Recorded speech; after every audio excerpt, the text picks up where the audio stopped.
มหาวิทยาลัยมหาวิทยาลัยมหิดลซึ่งเพิ่นนำเสนอข้อมูลนี้เมื่อวันที่13ธันวาคม2556นะฮะโดย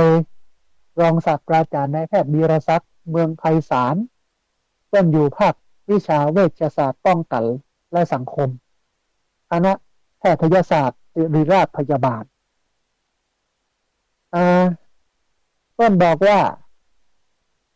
ในปัจจุบันเนี่ยยังบ่มีข้อมูลเพียงพอสำหรับการป้องกันโรคสมองเสื่อมนี้อย่างใดก็ตามการปฏิบัติตัวบางอย่างอาจจะช่วยให้สมองมีความจำได้ดีขึ้นดังต่อไปนี้มีอยู่ประมาณ8 ข้อท่านผู้ฟังเนี่ย8 ข้อนี้มันจะทำให้สมองมันเสื่อมน้อยลงอันแรกหลีกเลี่ยงยาหรือสารที่ทำให้เกิดอันตรายแก่สมองเช่นการดื่มเหล้าจัดการรับประทานยาโดยไม่จำเป็นการดื่มเหล้านักการรับประทานยาที่มันไม่จำเป็นเนี่ยมันจะส่งผล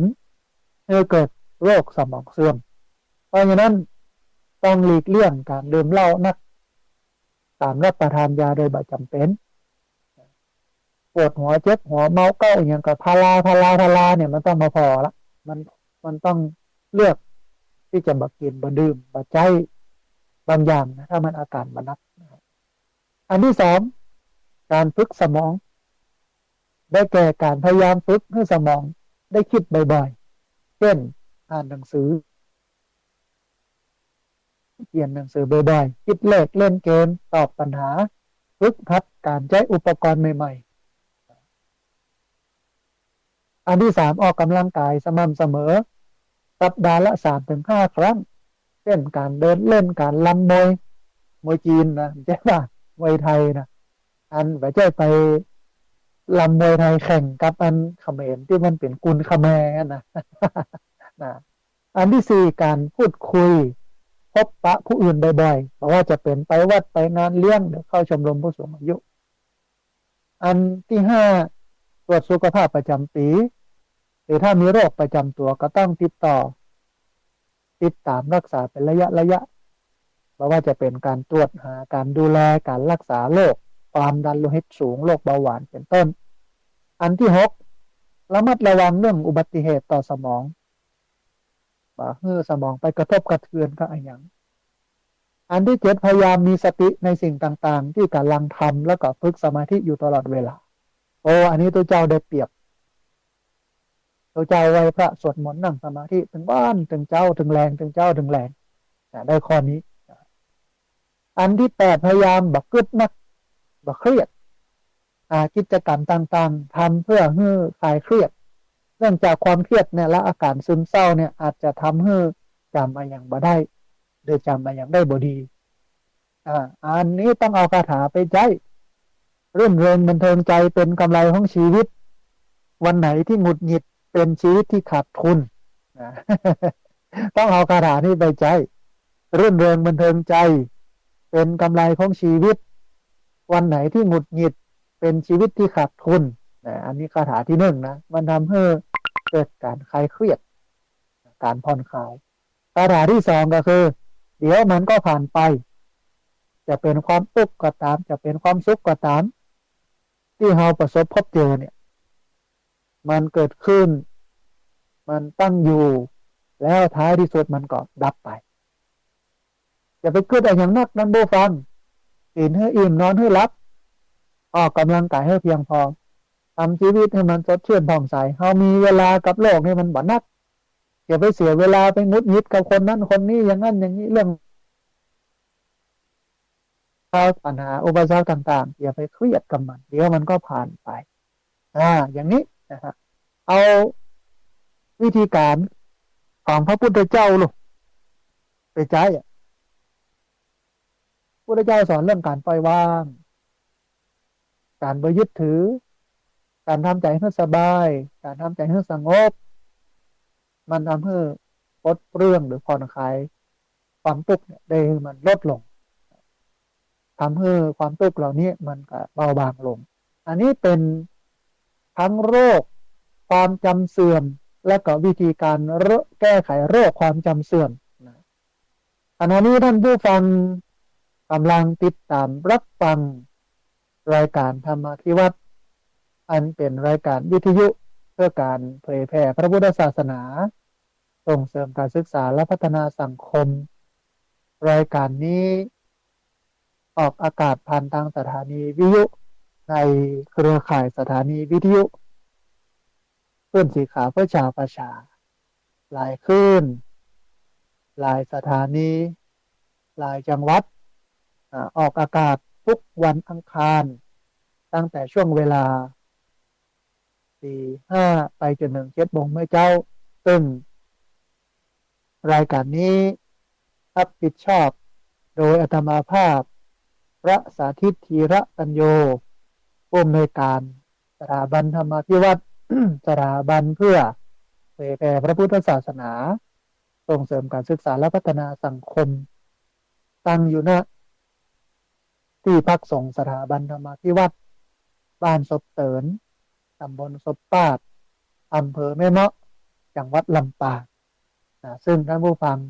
สามารถติดตามรับฟังย้อนหลังได้ที่เพจของสถาบันธรรมาภิวัตรไปที่ Google ไปพิมพ์คำว่าสถาบันธรรมาภิวัตรนี่นะมันก็จะขึ้นเพจ Facebook ออกมาแล้วก็ไปกดถูกใจ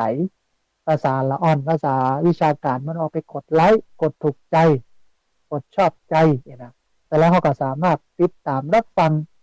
รายการอย่างนี้ย้อนหลังได้ประจำนะได้ตลอดเวลานะฮะท่านผู้ฟัง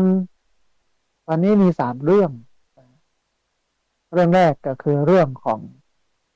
การเชิญชวนท่านผู้ฟังไปติดตามรับชมรายการอาหารนำทางช่องอมรินทร์ทีวีในวันที่12 กุมภาพันธ์ 2566 เวลาเที่ยงถึงเที่ยงครึ่งอย่าไปลืมนะท่านผู้ฟังเนอะเที่ยงถึงเที่ยงครึ่งในวันที่12 กุมภาพันธ์ พุทธศักราช 2566 ไปพอพระสงฆ์ที่เปิ้นทำงานพัฒนาสังคมในมิติของการปลูกผักทำอาหารเลี้ยงคนปลูกผักเลี้ยงคนท่านผู้ฟังไปดูกันในวันที่12ในวันอาทิตย์ที่12 กุมภาพันธ์ 2566 เวลาเที่ยงถึงเที่ยงครึ่งอันนี้เรื่องแรกเรื่องที่2เป็นเรื่องของการบอกกล่าวข่าวบุญให้ท่านผู้ฟังมาร่วมทำบุญกันโดยเฉพาะการจัดซื้อที่ดินถวายไว้ในพระพุทธศาสนาณที่พักสงฆ์สถาบันธรรมาภิวัตรบ้านศพเตินตำบลศพปาดอำเภอแม่เมาะจังหวัดลำปางจะทอดถวายพระป่านี้ในเดือนธันวาที่จะถึงอุณะแห่งประมาณหลายเดือนอยู่แห่ง10 เดือนท่านผู้ฟัง10 กว่าเดือนเอามีเวลาให้หอมปัจจัยทายธรรมได้นะฮะท่านที่ได้ต้นฮ้องว่าอยากจะร่วมทำบุญก็สามารถทยอยกันมาร่วมทำบุญได้หรืออาจจะสะสมไว้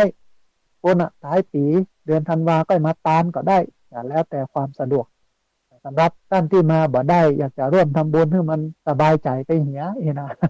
เพราะหลายคนกังวลอายุนักแล้วบอกโหจะได้ตานได้กินก่อนนะอาจารย์ตานเหียก่อนเตอะนะมันจะได้สบายใจนะก็สามารถได้มาร่วมทำบุญได้ที่ธนาคารกรุงไทยสาขาประตูใจชื่อบัญชีที่พักส่งสถาบันธรรมาภิวัตรหมายเลขบัญชี5360755 318หมายเลขบัญชี5360755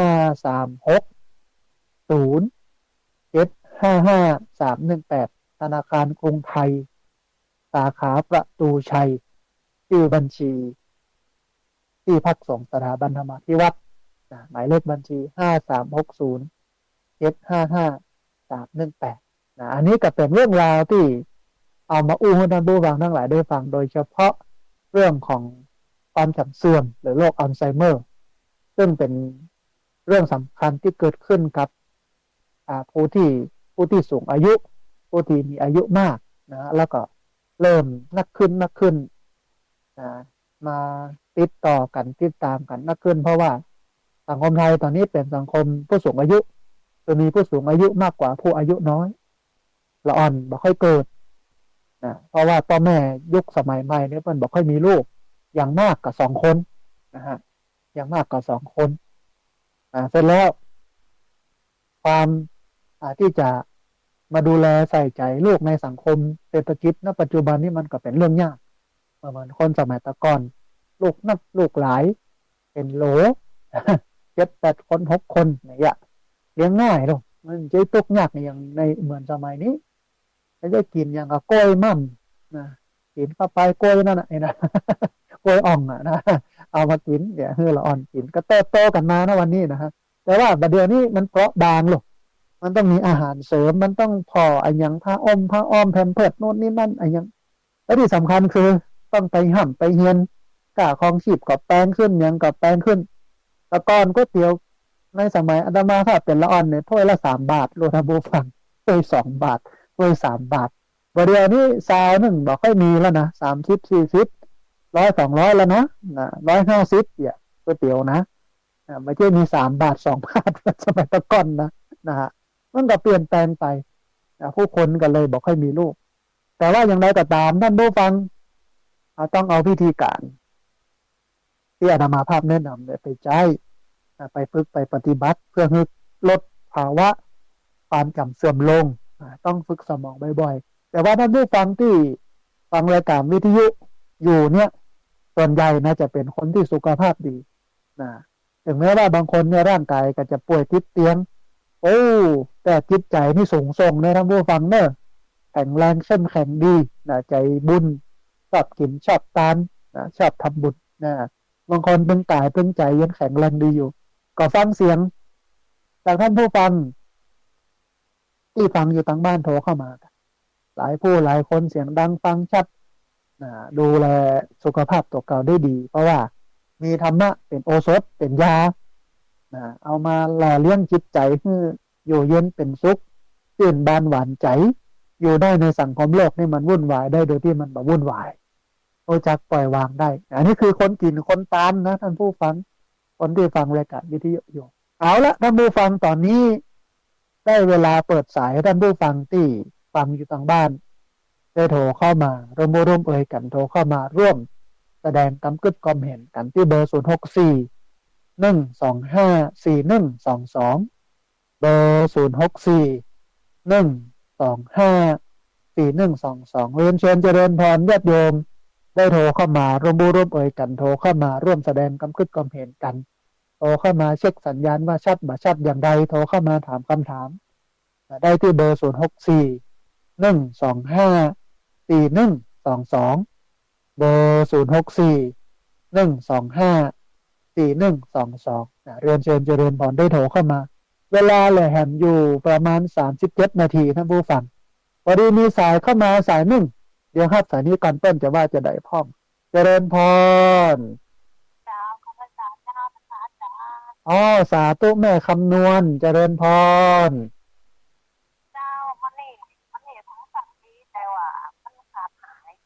อ๋อสัญญาณชัดเจนดีแต่ว่ามันขาดหายเนาะแม่เนาะอ๋อสาธุ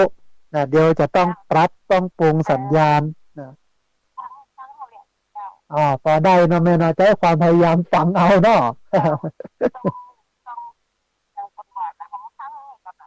อ่าตั้งใจถึงจะฟังได้เนาะแม่เนาะอ่ามันธรรมดาดีพ่องรู้พ่องแต่ว่าเดี๋ยวจะให้มันเดี๋ยวจะให้มันดีเนี่ยจะต้องปรับต้องปรุงต่อไปเนาะแม่เนาะอ่าขอบใจโยมแม่จันนัดที่โทรเข้ามาแจ้งสาธุอนุโมทนาบุญแม่แม่เนอะสาธุแม่คำนวณเจ้าซ้อนเมืองปานโทรเข้ามาบอกว่าสัญญาณมันขาดหายเป็นบางกำแต่ว่าฟังอยู่ก็สามารถที่จะฟังได้นะฮะเรียนเชิญเจริญพรนะท่านผู้ฟังเนี่ยที่เบอร์064-125-4122เบอร์064-125-4122พอดีมีสายเข้ามาสายหนึ่งเดี๋ยวครับสายนี้ก่อนต้นจะว่าจะได้พ้อง เจริญพร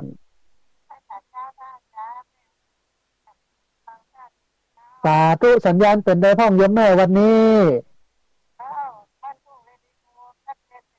โอ้สาธุอนุโมทนาบุญกับพี่น้องที่ติดตามรับฟังทางสำเมิงนะแม่เน้อนะสาธุเจริญพรนะแม่อุ้ยอินที่อำเภอสำเมิงจังหวัดเชียงใหม่โอ้เข้ามาบอกว่าสัญญาณชัดเจนดีอากาศถ้าจะบอกค่อยหนาวนักละนะอาจจะลดลงในอุณหภูมินะที่สำเมิงนะฮะสายแรกที่อำเภอเมืองปานจังหวัดลำปางได้คำนวณอยู่ที่เจซอนนะฮะสายที่สามมาแล้วเดี๋ยวครับสายนี้ก่อนเต้นจะว่าจะได้พ่อมเจริญพรสาธุโยมแม่เจริญพรอ๋อบ้านกาดโป่งเนาะแม่เนาะแม่แก้วเนาะสาธุสัญญาณเป็นได้พ่อมโยมแม่วันนี้โอ้สาธุอนุโมทนาบุญแบบป้าหนาวแล้วเนาะวันนี้เนาะอ่าสาธุอนุโมทนาบุญโยมแม่ที่ติดตามรับฟังกันเนอะสาธุตื่นใจโยมแม่มีกำลังใจจัดนักอนุโมทนาสาธุสาธุเจริญพรสาธุนะแม่แก้วบ้านกัดโป่งนะลำปางนะฮะโทรเข้ามาให้กำลังใจกัน3 สายละนะฮะเรียนเชิญเจริญพรนะท่านผู้ฟังเนอะที่เบอร์0641254122เบอร์0641254122พอดีมีสายเข้ามาถึงสายหนึ่งเดี๋ยวครับสายนี้ก่อนต้นจะว่าจะได้พ่อมเจริญพรสาธุโยมแม่สัญญาณเป็นได้พ้องโอ้สาธุอนุโมทนาบุญที่โทรเข้ามาให้กำลังใจกัน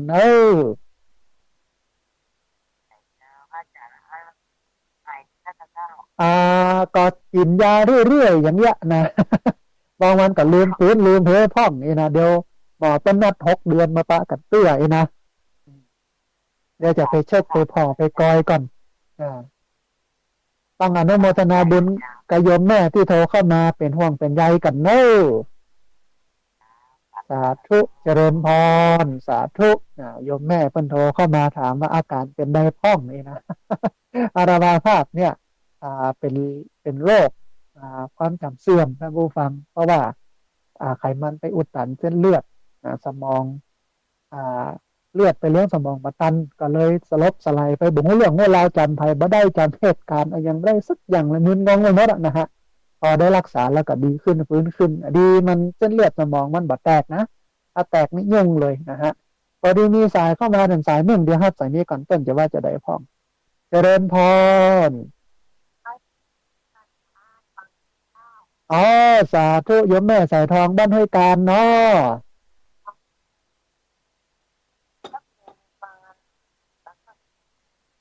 โอ้สาธุอนุโมทนาบุญที่ติดตามรับฟังนะแม่เนอะได้กำลังใจจัดหนักอนุโมทนาสาธุเจริญพรแม่สายทองบ้านห้วยการบ้านห้องละปูนโตเข้ามาให้กำลังใจกันพี่น้องที่ฟังอยู่เนอะเชียงใหม่ลำปูนลำปางใต้น่านพะเยาเชียงรายแม่ฮ่องสอนตลอดจนถึงฟังตามอินเทอร์เน็ตอยู่ที่ไหนทางใดของโลกโทรเข้ามาร่วมบูร่วมเอ่ยกันโทรเข้ามาร่วมแสดงความคิดความเห็นกันโทรเข้ามาให้กำลังใจกันถามคำถามกันโทรเข้ามาเช็คสัญญาณว่าชัดบัดชัดอย่างไรที่เบอร์064 125 4122เบอร์064 125 4122พอดีมีสายเข้ามาสายหนึ่งเดี๋ยวครับสายนี้ก่อนเต้นจะว่าจะได้พ้องเจริญพรสาธุโยมแม่หนาวก็ตังปูนกำลังสบายเนาะโยมแม่เนาะเอาสัญญาณชัดเจนนี่เนาะแม่เนาะอันอำเภอลีสัญญาณชัดเจนเนาะอ่าสาธุโยมแม่อ่าอนุโมทนาบุญที่เราเข้ามาให้กำลังใจกันเนอะสาธุเจริญพรโยมแม่โทรเข้ามาให้กำลังใจกันอ่าอ่า ต้องขอบคุณจัดนักให้กำลังใจจัดนักเลยเรียนเชิญเจริญพรนะได้ผู้ฟังเนอะที่เบอร์0641254122เบอร์0641254122พอดีมีสายเข้ามาสายหนึ่งเดี๋ยวห้าสายนี้ก่อนเปิ้ลจะว่าจะได้พ่อมเจริญพรอ้าวสาธุเจริญพรสัญญาณชัดเจนดีนะป้าเนาะอ๋อเป็นช่วงๆเนาะขาดหายเป็นบางช่วงเนาะป้าเนาะอ่าอากาศอ๋ออากาศนั้นหายหนาวหรือยังยังป้าต้องหัวจ้างอ๋อสากำลังสบายเลยเนาะป้าเนาะอ่าอย่างไรก็รักษาสุขภาพเนื้อป้านานเนอะสาธุสาธุเจริญพรสาธุที่ต้องหัวจ้างสัญญาณขาดหายรายงานโดยป้านานจันนะสัญญาณบอกค่อยดีแต่ว่าอากาศกำลังสบายนะเรียนเชิญเจริญพรท่านผู้ฟังเวลาเหลืออยู่นักอยู่นะฮะเป็น20 กว่านาที30 นาทีได้ที่เบอร์0641254122เบอร์0641254122พอดีมีสายเข้ามาสายหนึ่งเดี๋ยวครับสายนี้ก่อนเปิ้ลจะว่าจะได้พร้อมเจริญพรนมัสการเจ้าค่ะอ๋อสาธุเจริญพรเป็นได้พ้องสัญญาณวันนี้มันชัดเจนเข้าแต่ว่าสัญญาณจะขาดหายของอ๋อเป็นบางช่วงเนาะโยมเนาะนะโอ้อากาศเป็นได้พ้องอ่า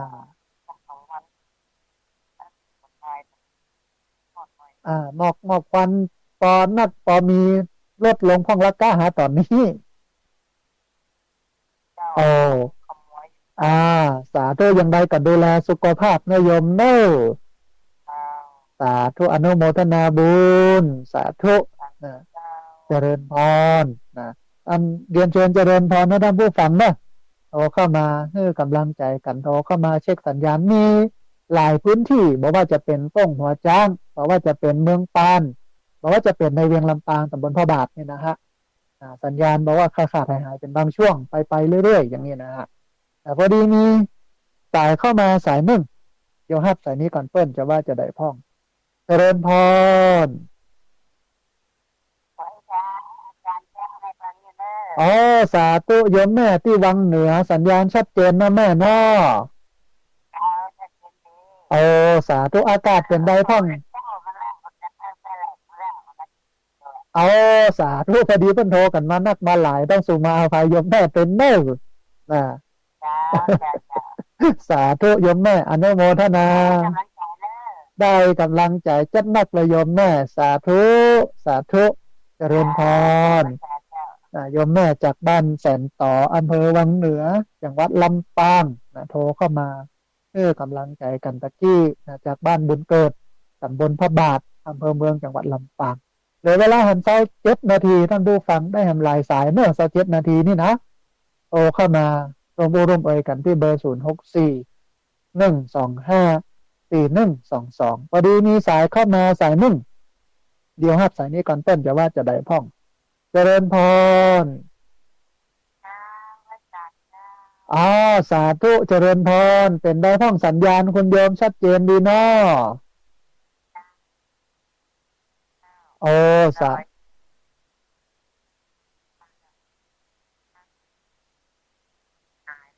อ๋อมามามาครบมาชัดเจนเนาะโยมเนาะ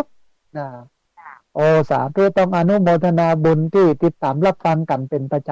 ำเนอะสาธุเอาหนาวอยู่เนาะที่ดอยสะเก็ดนะอ่าอันโยมแม่ถ้าแล้วอันโทรมาแจ้งว่าร่วมทำบุญกับพระมหาสมชาติแล้วเนาะเดี๋ยวท้ายรายการนั้นหลังจบรายการแล้วโทรเข้ามากำเนิดจะได้บันทึกชื่อไว้เนาะโยมแม่เนาะอ่าอ๋อสามีแล้วเนาะโยมแม่เนาะอ่าสาธุอนุโมทนาบุญกับโยมแม่นะสาธุเจริญพรนะแม่นวลแม่นวลอันจากดอยสะเก็ดเนาะแม่เนาะ นะโทรเข้ามารวมอูรวมเอ่ยกันบอกว่าที่ดอยสะเก็ดเนี่ยอากาศก็ยังเย็นอยู่เนอะนะฮะแล้วก็บอกว่าได้ร่วมทำบุญมาแล้วนะฮะแล้วก็อาตมาภาพได้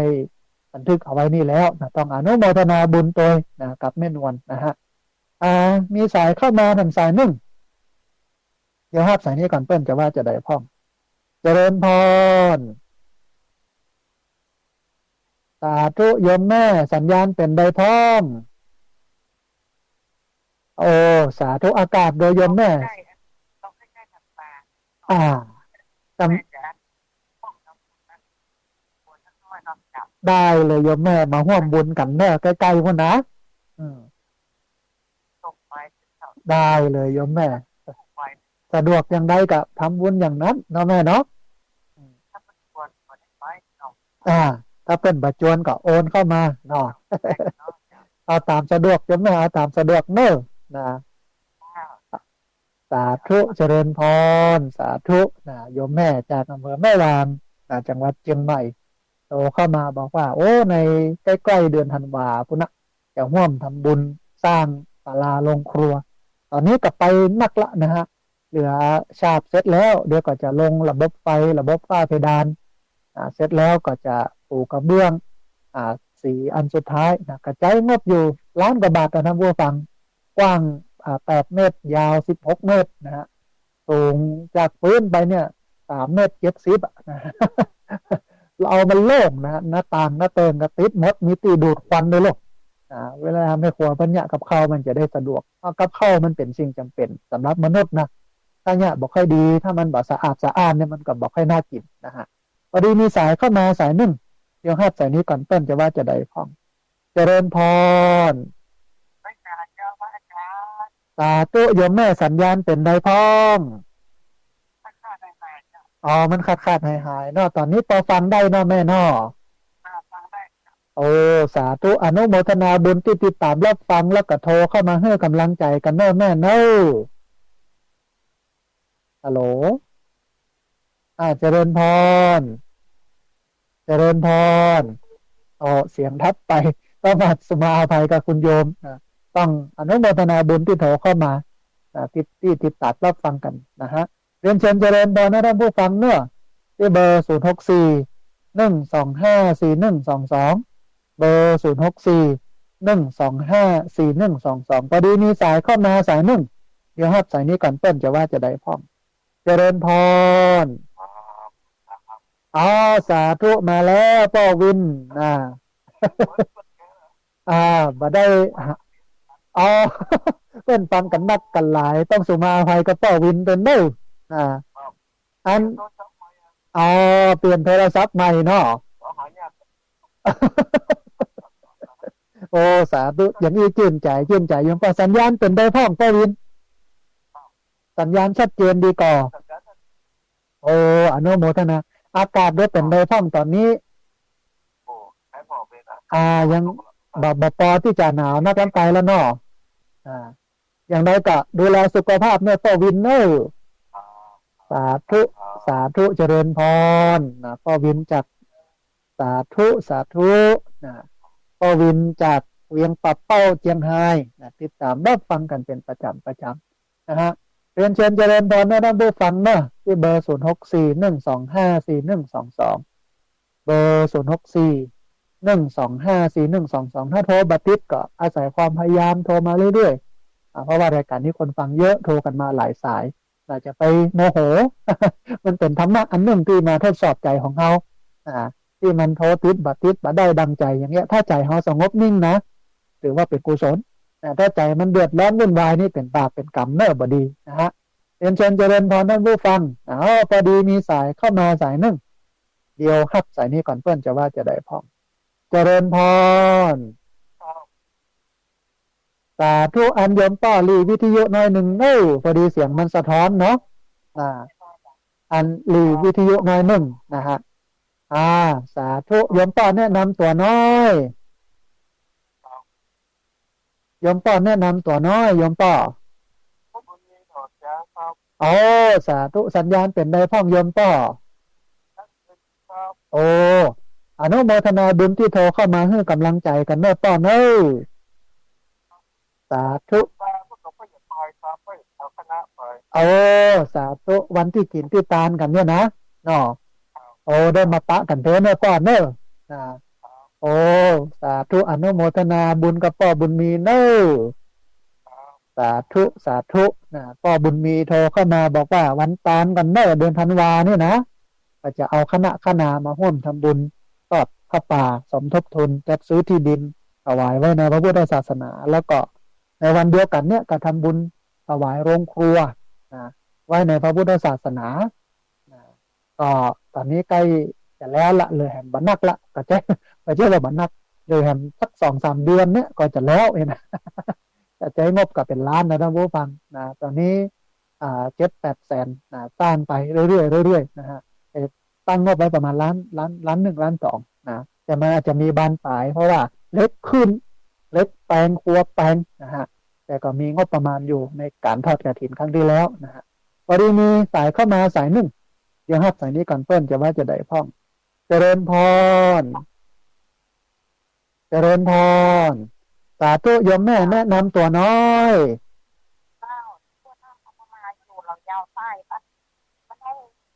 โอ้สาธุพี่น้องหลับปูนสัญญาณเป็นได้พ่องโยมแม่ออกมาเป็นบางกรรมนี่เนาะแม่เนาะแต่พอฟังได้เนาะแม่เนาะโอ้สาธุต้อง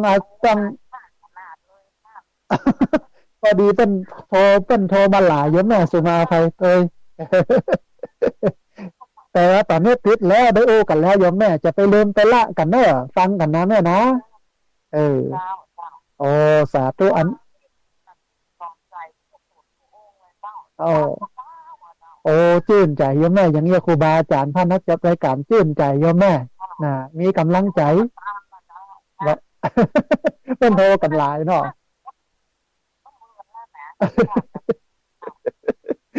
แต่ครั้งนี้ติดแล้วนะโยมแม่เนาะเอาอ่าเมินนานมาแล้วโยมแม่นะเดี๋ยวมีเวลามีโอกาสกลับมาทำบุญร่วมกันนะแม่เนอะอ่าโอ้สาโอ้สาธุสาธุนะจำได้โยมแม่ก็จำได้ในช่วงนั้น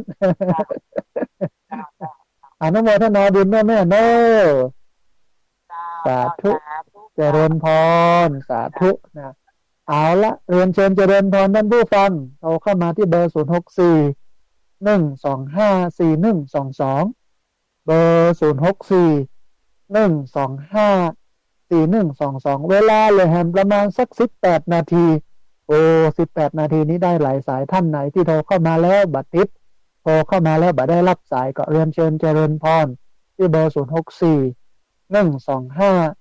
4122พอดีมีสายเข้ามาสายหนึ่งเดี๋ยวครับสายนี้กันเปิ้ลจะว่าจะได้พ่องเจริญพรเอาสาธุมาแล้วแม่จันเดือนสายเวียนก้าการสันปัดทองเชียงใหม่เนี่ยหัวไม่มือปอแป๊บนะแม่เนาะหัวไม่มือปอแป๊บเนาะนะติดแล้วโยมแม่ติดแล้วอันสัญญาณเป็นได้พ่องโยมแม่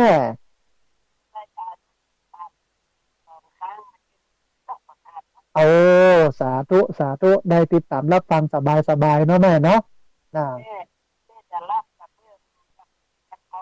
โอ้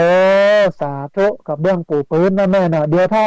จะใกล้จะปูก็จะแจ้งนะแม่เนาะนะมาละเจ้าภาพกับเบื้อง1 กล่องอืมต้องอนุโมทนาบุญกับโยมแม่จัดหนักที่อันใส่ใจดูแลกันมาตลอดนะแม่เนาะอ่าสา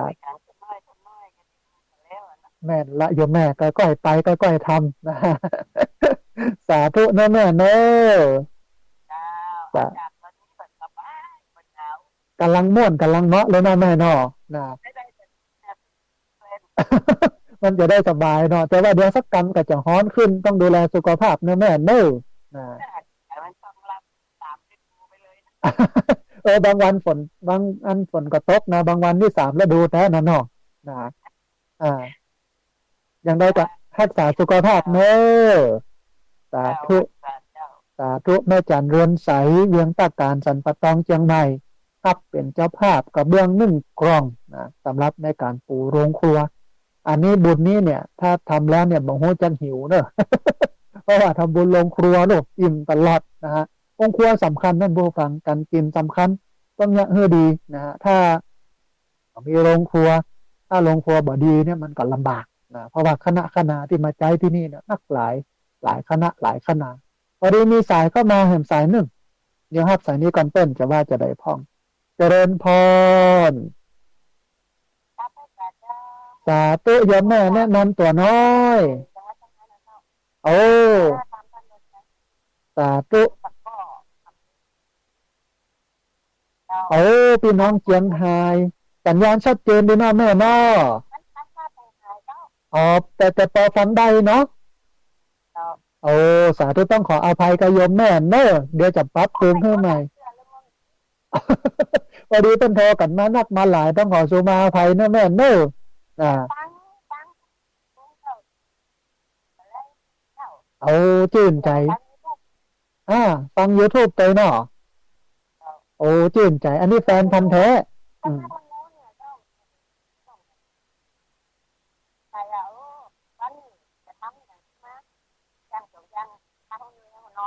อ่า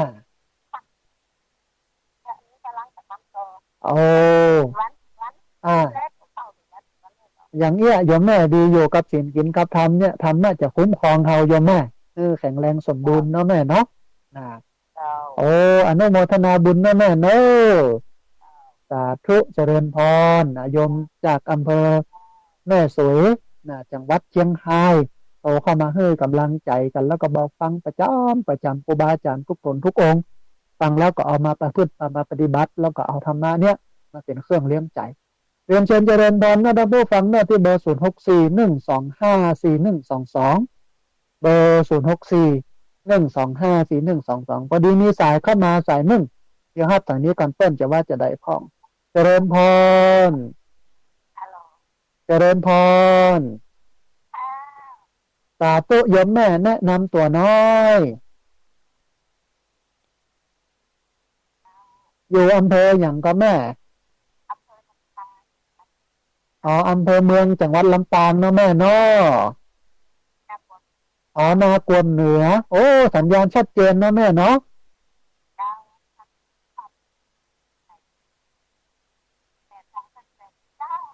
โอ้สาธุทุกวันอังคารเนี่ยแม่เนื่อจะไปลืมกันเนื่อตี 5 ถึง 7 โมงนะ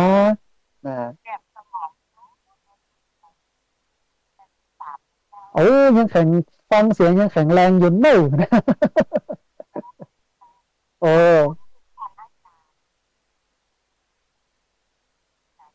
โอ้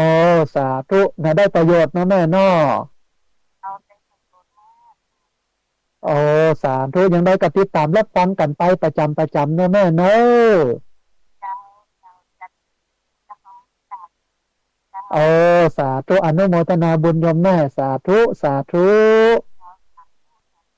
เจริญพรโยมแม่อายุ83จากนากวมเหนือฟังเสียงแล้วยังหนุ่มอยู่เนอะโยมแม่เนอะอนุโมทนาบุญแล้วก็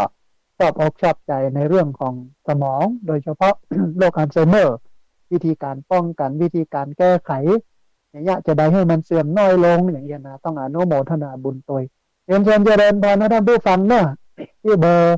0641254122พอดีมีสายเข้ามาสายหนึ่งเดี๋ยวครับสายนี้ก่อนเต้นจะว่าจะได้พ้องเจริญพรอ้าวสาธุมาแล้วลุงคำอันสัญญาณเป็นโดยพ้องลุงคำวันนี้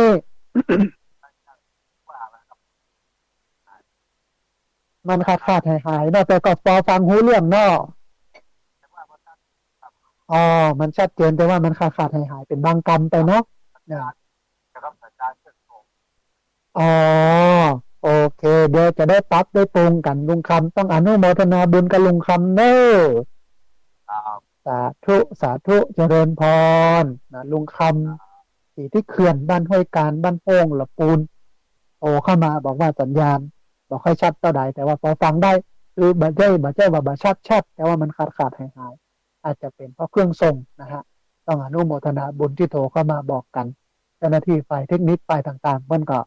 าวิธีการในการแก้ไขต่อไปก็ต้องอนุโมทนาพอดีมีสายเข้ามา แถมสายหนึ่งเดี๋ยวครับสายนี้ก่อนเปิ้ลจะว่าจะได้พอเจริญพรสาสาเต้ยมแม่แนะนำตัวน้อยเจริญพรเจริญพร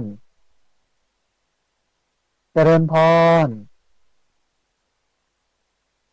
เจริญพรสาธุโอ้สัญญาณหายไปนะเดี๋ยวขออนุญาตตัดสายเนอนะฮะต้องขอสุมาภัยกับท่านผู้ฟังนะญาติโยมที่โทรเข้ามาตะกี้เนอโยมแม่เนอะโทรเข้ามาใหม่เนอะที่เบอร์064 125 4122เบอร์064 125 4122พอดีมีสายเข้ามาแห่งสายหนึ่งเดี๋ยวครับสายนี้ก่อนเปิ้ลจะว่าจะได้พ่องเจริญพรสาธุโยมแม่แนะนำตัวน้อยอยู่บ้านอย่างแม่เอาแม่เมาะนะอยู่บ้านอะไรอย่างน่ะโอ้สาธุบ้านเมาะหลวงโมแปดนะแม่เนาะสัญญาณชัดเจนนะแม่เนาะเอาชื่นใจชื่นใจอันนี้แฟนพันธุ์แท้เดี๋ยวนี้เนาะนะโอ้อนุโมทนาบุญสัญญาณชัดเจนนะแม่เนาะโอ้ชื่นใจโยมแม่จะไปลืมไปละกันเนื้อติดตามรับฟังกันประจำนะแม่เนอะสาธุอ๋ออยู่เขตตังปูนเนาะบักไกลกันนะแม่มีเวลามาแอลเนอะสาธุสาธุเจริญพรนะโยมแม่จากแม่เมาะอำเภอแม่เมาะนะใกล้กันนี่นะฮะบ้านเมาะหลวงอยู่เขื่อนห้วยชิงตังบนเขตตังบนปุ๊บฟังแล้วชื่นใจคุณโยมที่โทรเข้ามาและสายลุดไปเรียนเชิญเจริญพรโทรเข้ามาใหม่เนอะที่เบอร์064 125 4122เบอร์064 125 4122พอดีมีสายเข้ามาสายหนึ่งเดี๋ยวครับสายนี้ก่อนเปิ้ลจะว่าอย่างไรพ่อเจริญพรสาธุเจริญพรอันคุณโยมแนะนำตัวน้อย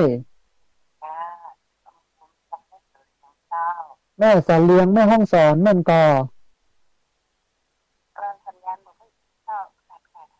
อสาธุปอฟังได้นะโยมเนาะโอ้สาธุอนุโมทนาบุญที่ติดตามรับฟังกันนะโยมเนอะสาธุเจริญพรนะคุณโยมโทรมาจากแม่สาเลียงแม่ห้องสอนพุทธนะท่านผู้ฟังต้องอนุโมทนาบุญกับคุณโยมจักนักติดตามรับฟังแล้วก็โทรเข้ามาเช็คสัญญาณว่าชัดบ่ชัดอย่างไรอนุโมทนาบุญไปเนอะพอดีมีสายเข้ามาทางสายนึ่งเดี๋ยวฮัดสายนี้ก่อนเปิ้ลจะว่าจะได้พ่องเจริญพร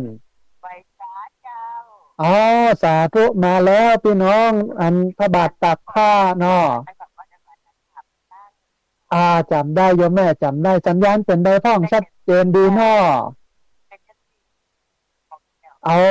สาธุแม่จันสีสัญญาณชัดเนาะแม่เนาะพอดีเพิ่นฟังกันนัดกันหลายโยมแม่ต้องขออภัย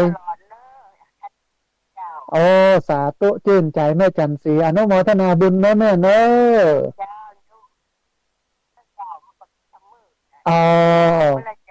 โอ้ดี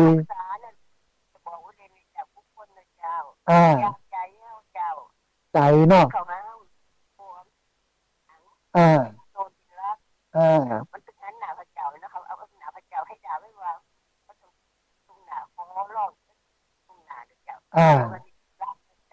สาธุ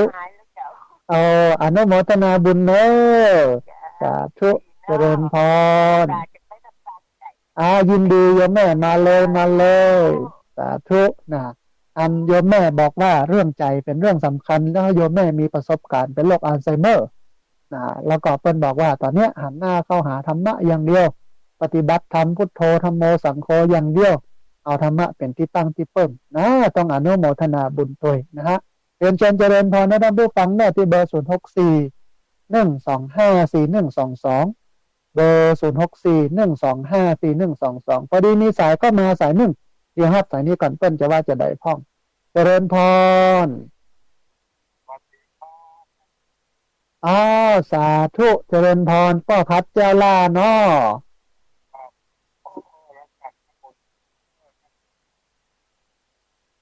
อัน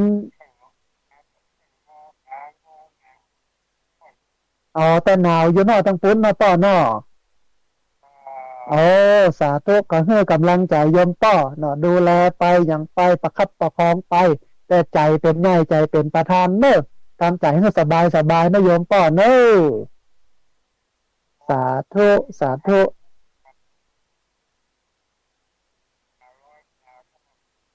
สาธุเจริญพ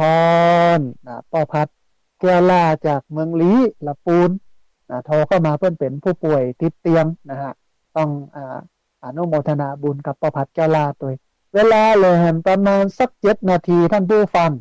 ที่เบอร์0641254122เบอร์0641254122เรียนเชิญเจริญพรได้โทรเข้ามาประมูรบเอ่ยกันโทรเข้ามาร่วม แสดงความคิดความเห็นกันนะฮะในรายการธรรมาภิวัตน์ในวันนี้ซึ่งวันนี้เนี่ยได้อู้ถึงเรื่องสำคัญก็คือเรื่องอันการลดสมองเสื่อมนะความเสื่อมของสมองเนี่ยมันสำคัญมันเกิดจากเหตุปัจจัยอย่างหลายอย่างเบาหวานพ่องอย่างพ่องแต่ท้ายที่สุดเนี่ยมันมาตกด้วยการออกกำลังกายแล้วก็เรื่องของจิตใจทำจิตใจให้สบายนะฮะพอดีมีสายเข้ามาสายหนึ่งเดี๋ยวครับสายนี้ก่อนเปิ้ลจะว่าจะได้พ่อง เจริญพรสาธุโยมแม่แนะนำตัวน้อย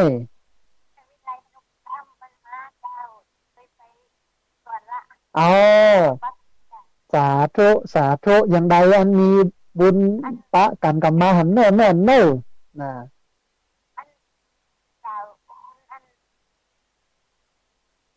อ๋อ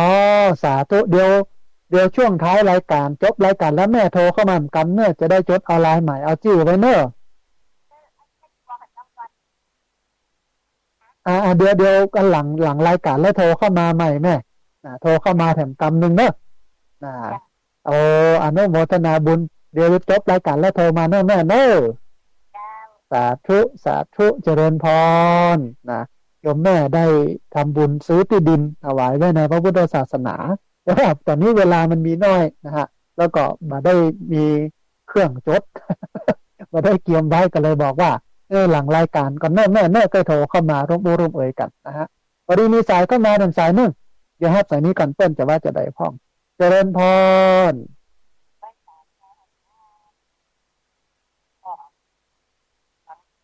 โอ้สาธุพี่น้องเชียงไฮ้สัญญาณชัดเจนดีเนา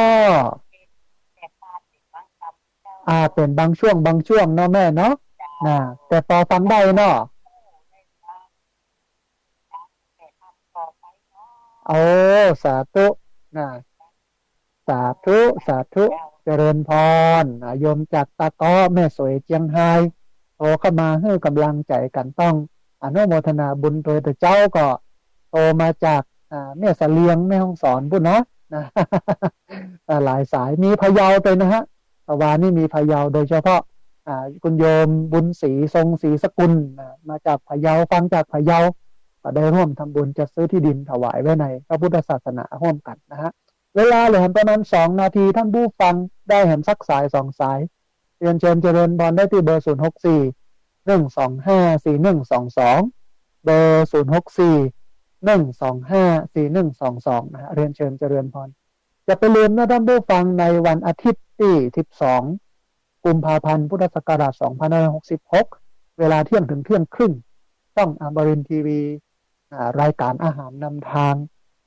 อันข่าวทุกเจ้าดีๆเนี่ยออกนะฮะก็ต้องช่วยกันพอ ช่วยกันสนับสนุนพ่องประเดี๋ยวนี้ข่าวทุกเจ้าออกมามีแต่ลบนะฮะเอาก็ลองมาดูข่าวของทุกเจ้าที่ทำงานด้านการพัฒนาสังคมกันเนี่ยพ่องพอดีมีสายเข้ามาสายหนึ่งขอสายนี้เป็นสายสุดท้ายนะฮะเจริญพรเจริญพรเจริญพรอ๋อสาธุสัญญาณชัดเจนนี่นะโยมป้อเนาะ โอ้อนุโมทนาบุญที่ติดตามรับฟังกันเนอป้อเนอสาธุสาธุเจริญพรนะโยมต่อจากตุ้งหัวจ้างโทรเข้ามาบอกว่าสัญญาณชัดเจนดีฟังพระอาจารย์อยู่เนิบเนี่ยนะต้องอนุโมทนาบุญด้วยเอาละท่านผู้ฟังของดทับสายไว้แต่เพียงเท่านี้นะเพราะว่าเวลาของรายการนั้นหมดแล้วนะฮะเราจะปะกันแทนใหม่นะท่านผู้ฟังในวันอังคารหน้าช่วงเวลาตี 5 ถึง 7 โมงอย่างนี้วันอังคารตี 5 ถึง 7 โมงทุกวันอังคารนะวันนี้อาตมาภาพพระสาธิตเจระปัญโยต้องกราบขอบพระคุณครูบาอาจารย์พระเถรานุเถระครูบาสังฆะที่เคารพอย่างสูงทุกรูปอนุโมทนาบุญกับเจ้าของคลื่นเจ้าของสถานีที่รับสัญญาณเอาไปออกอากาศเอาไปส่งกระจายเสียงอนุโมทนาบุญกับญาติโยมทุกคนทุกท่านที่โทรเข้ามาทุกคนทุกท่านที่ติดตามรับฟังแล้วก็ท่านที่โทรเข้ามาบ่ติดก็ดีบ่ได้รับสายก็ดีต้องขอสุมาอาภัยอดทนพยายามวันอังคารหน้าโทรเข้ามาใหม่วันนี้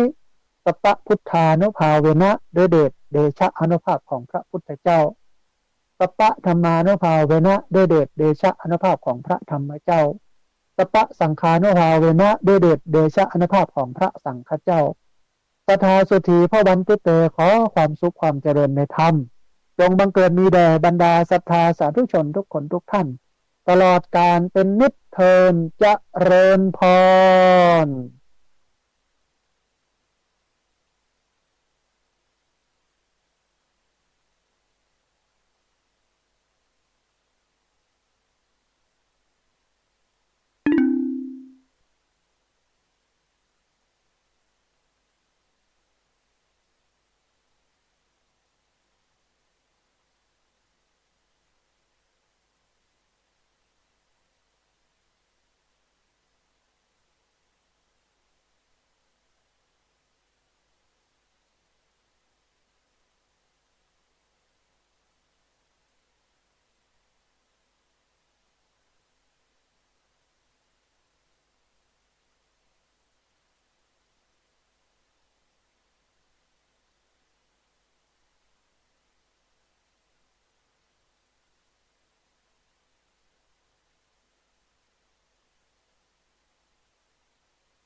ต่อไปสถานีวิทยุกระจายเสียงแห่งประเทศไทยเสนอข่าวซึ่งมีหัวข้อข่าวดังนี้รัฐบาลเตรียมจัดงานฉลองพระชนมายุ8รอบสมเด็จพระอริยวงศาคตยานสมเด็จพระสังฆราชสกลมหาสังฆปรินายก26มิถุนายน2566หลายหน่วยงานเฝ้าระวังฝุ่น PM 2.5 ต่อเนื่องแม้สถานการณ์ฝุ่นจะดีขึ้น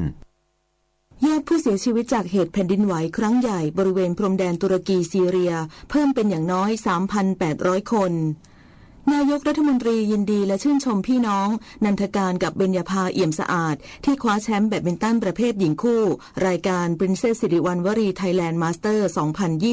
2023 ต่อไปเป็นรายละเอียดของข่าวรัฐบาลเตรียมจัดงานฉลองพระชนมายุ 8 รอบสมเด็จพระอริยวงศาคตยานสมเด็จพระสังฆราชสกลมหาสังฆปรินายก 26 มิถุนายน 2566พลเอกประยุทธ์จันทร์โอชานายกรัฐมนตรีและรัฐมนตรีว่าการกระทรวงกลาโหมกล่าวในระหว่างเป็นประธานการประชุมคณะกรรมการอำนวยการจัดงานฉลองพระชนมายุ 8 รอบสมเด็จพระอริยวงศาคตยานสมเด็จพระสังฆราชสกลมหาสังฆปรินายกครั้งที่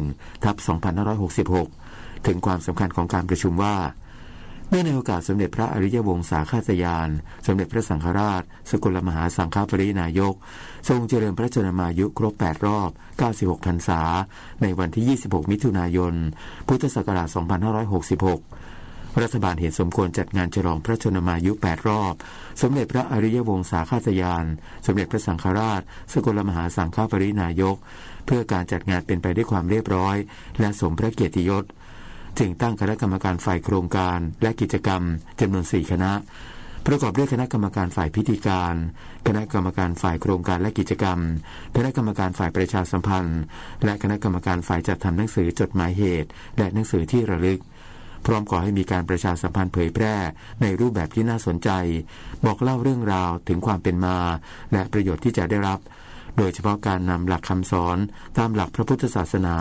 และกิจกรรมทางศาสนาต่างๆมาเผยแพร่ในรูปแบบใหม่ๆน่าสนใจสอดคล้องกับสถานการณ์สังคมในปัจจุบันส่งเสริมสนับสนุนการปฏิบัติสมาธิกรรมฐานและการปฏิบัติธรรมต่างๆมาช่วยพัฒนาจิตใจของประชาชนให้เข้มแข็งเพื่อมีพลังใจและกายที่แข็งแรงในการดำรงชีวิตอย่างมีความสุขนอกจากนี้ที่ประชุมได้พิจารณาการจัดทำโครงการและกิจกรรมร่วมเฉลิมพระเกียรติโดยที่ประชุมมีมติเห็นชอบ9โครงการสำคัญอาทิ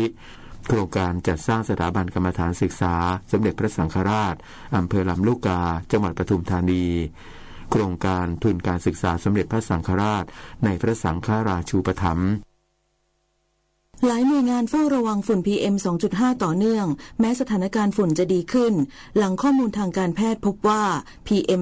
2.5 ส่งผลต่อการพัฒนาสมองทำให้ IQ EQ ลดลงแม้สถานการณ์ฝุ่น PM 2.5 ในพื้นที่กรุงเทพมหานครและปริมณฑลจะลดลงมากเนื่องจากสภาพอากาศเปิดบางพื้นที่มีฝนตกและมีลมพัดช่วยลดการสะสมของฝุ่นลงแต่ก็มีบางช่วงบางพื้นที่ที่ยังเป็นอันตรายต่อสุขภาพนายแพทย์สราวุฒิบุญสุขรองอธิบดีกรมอนามัยกล่าวว่าจากข้อมูลเฝ้าระวังโรคพบ PM 2.5 นอกจากกลุ่มที่ได้รับผลกระทบตรงคือผู้ป่วยด้วยโรคระบบทางเดินหายใจแล้วยังมีกลุ่มที่ต้องเฝ้าระวังผลกระทบสุขภาพเป็นพิเศษคือผู้ที่มีปัญหาระบบหัวใจและหลอดเลือดข้อมูลการแพทย์ทั้งในและต่างประเทศพบ PM 2.5 เข้าไปทำให้ความดันในหลอดเลือดเพิ่มเกิดหัวใจขาดเลือดทั้งแบบเฉียบพลันและระยะยาวสร้างความเสียหายต่อระบบพฤติกรรมสมองโดยเฉพาะเด็กอายุ 0-6 ปีส่งผลให้ IQ EQ ลดลงขณะที่หลายประเทศพบว่า PM 2.5 ทำให้เกิดออทิสติกมากขึ้นและอีกกลุ่มที่ต้องระวังคือหญิงตั้งครรภ์ทำให้เกิดภาวะการคลอดก่อนกำหนดทารกมีน้ำหนักตัวน้อยหรือพิการแต่กำเนิดได้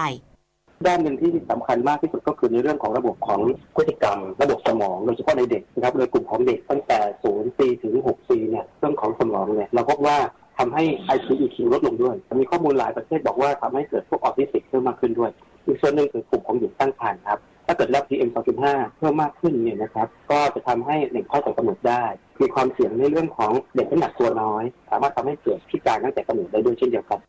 ด้านนางสาวตรีนุชเทียนทองรัฐมนตรีว่าการกระทรวงศึกษาธิการกล่าวว่าในส่วนของกระทรวงศึกษาธิการได้เน้นย้ำให้สถานศึกษาเฝ้าระวังผลกระทบด้านสุขภาพของนักเรียนจากค่าฝุ่นละออง PM 2.5 ที่อยู่ในระดับเกินค่ามาตรฐานพร้อมให้อำนาจผู้บริหารสถานศึกษาในการพิจารณาปิดเรียนได้หากค่าฝุ่นเกินค่ามาตรฐาน ให้อำนาจของพอโรงเรียนในการที่จะเปิดปิดถ้ายังไม่ถึงกับเส้นสีแดงหรือถือความรุนแรงเนี่ยก็สามารถไปโรงเรียนได้แต่ว่าก็อาจจะต้องเหมือนกับว่าลดกิจกรรมที่เป็นข้างนอกที่อาจจะเป็นอันตรายกับเด็กได้ซึ่งตรงนี้ก็เน้นย้ำแล้วก็ให้ทางสถานศึกษาเนี่ยช่วยกันดูด้วยนะคะทางนี้กรมควบคุมมลพิษได้คาดการณ์สถานการณ์ฝุ่นละออง PM 2.5 ช่วงวันนี้ถึง 13 กุมภาพันธ์มีแนวโน้มคุณภาพอากาศอยู่ในเกณฑ์ดีเนื่องจากสภาพอากาศเปิดมากขึ้นและมีลมใต้ที่มีกำลังค่อนข้างแรงช่วยพัดพาฝุ่นละอองออกจากพื้นที่ส่วนกรมฝนหลวงและการบินเกษตรตั้งหน่วยเคลื่อนที่เร็วเร่งทำฝนบรรเทาปัญหาหมอกควันไฟป่าและฝุ่น PM 2.5 พื้นที่ภาคเหนือกรุงเทพมหานครและปริมณฑลขณะที่นายวราวุฒิศิลปอาชารัฐมนตรีว่าการกระทรวงทรัพยากรธรรมชาติและสิ่งแวดล้อมลงพื้นที่ติดตามสถานการณ์ไฟป่าที่จังหวัดเชียงใหม่โดยคาดว่าสถานการณ์ไฟป่าหมอกควันจะรุนแรงมากกว่าปีที่ผ่านมาการบังคับใช้กฎหมายอย่างเคร่งครัดและการทำงานประสานกับทุกหน่วยงานเป็นสิ่งสำคัญนฤมล อุดมพรรายงานการไฟฟ้าฝ่ายผลิตแห่งประเทศไทยแนะประชาชนติดตามค่าฝุ่นผ่านแอปพลิเคชัน Sensor for All พร้อมปฏิบัติการเชิงรุกลดปัญหาไฟป่าและหมอกควันนายชัยวุฒิหลักเมืองผู้ช่วยผู้ว่าการไฟฟ้าฝ่ายผลิตแห่งประเทศไทยหรือกฟผ.เปิดเผยว่าจากสถานการณ์ฝุ่น PM 2.5 ที่เกินค่ามาตรฐานอย่างต่อเนื่องกฟผ.ขอเชิญชวนให้ประชาชนติดตามคุณภาพอากาศแบบเรียลไทม์ตลอด 24 ชั่วโมงผ่านแอปพลิเคชัน Sensor for All ซึ่งเชื่อมโยงข้อมูลจากเซ็นเซอร์ตรวจวัดคุณภาพอากาศรวมกว่า 1,200 จุดทั่วประเทศเพื่อเฝ้าระวังแผนการใช้ชีวิตประจำวันให้เหมาะสมกับสภาพอากาศหลีกเลี่ยงการอยู่ในที่โล่งแจ้งนอกจากนี้กฟผ.ยังพัฒนาแอปพลิเคชันลำปางฮอตสปอตเพื่อตรวจจับจุดความร้อนที่เกิดจากการเผาป่าในพื้นที่จังหวัดลำปางให้มีความแม่นยำมากขึ้นอำนวยความสะดวกให้เจ้าหน้าที่ดับไฟป่า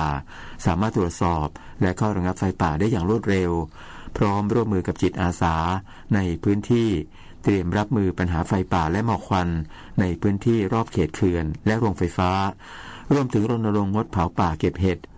ซึ่งนอกจากช่วยลดมลพิษทางอากาศจากการเผาแล้วยังช่วยรักษาแหล่งอาหารและสร้างรายได้ให้แก่ชุมชนในระยะยาวอีกด้วยรัฐมนตรีว่าการกระทรวงศึกษาธิการสั่งตั้งคณะกรรมการตรวจสอบข้อเท็จจริงจากเหตุนักเรียนมัธยมในพื้นที่อำเภอโนนสังจังหวัดหนองบัวลำพูเข้าค่ายลูกเสือถูกไฟคลอกขณะทำกิจกรรมรอบกองไฟจนมีผู้ได้รับบาดเจ็บจากเหตุนักเรียนมัธยมในพื้นที่อำเภอโนนสังจังหวัดหนองบัวลำพู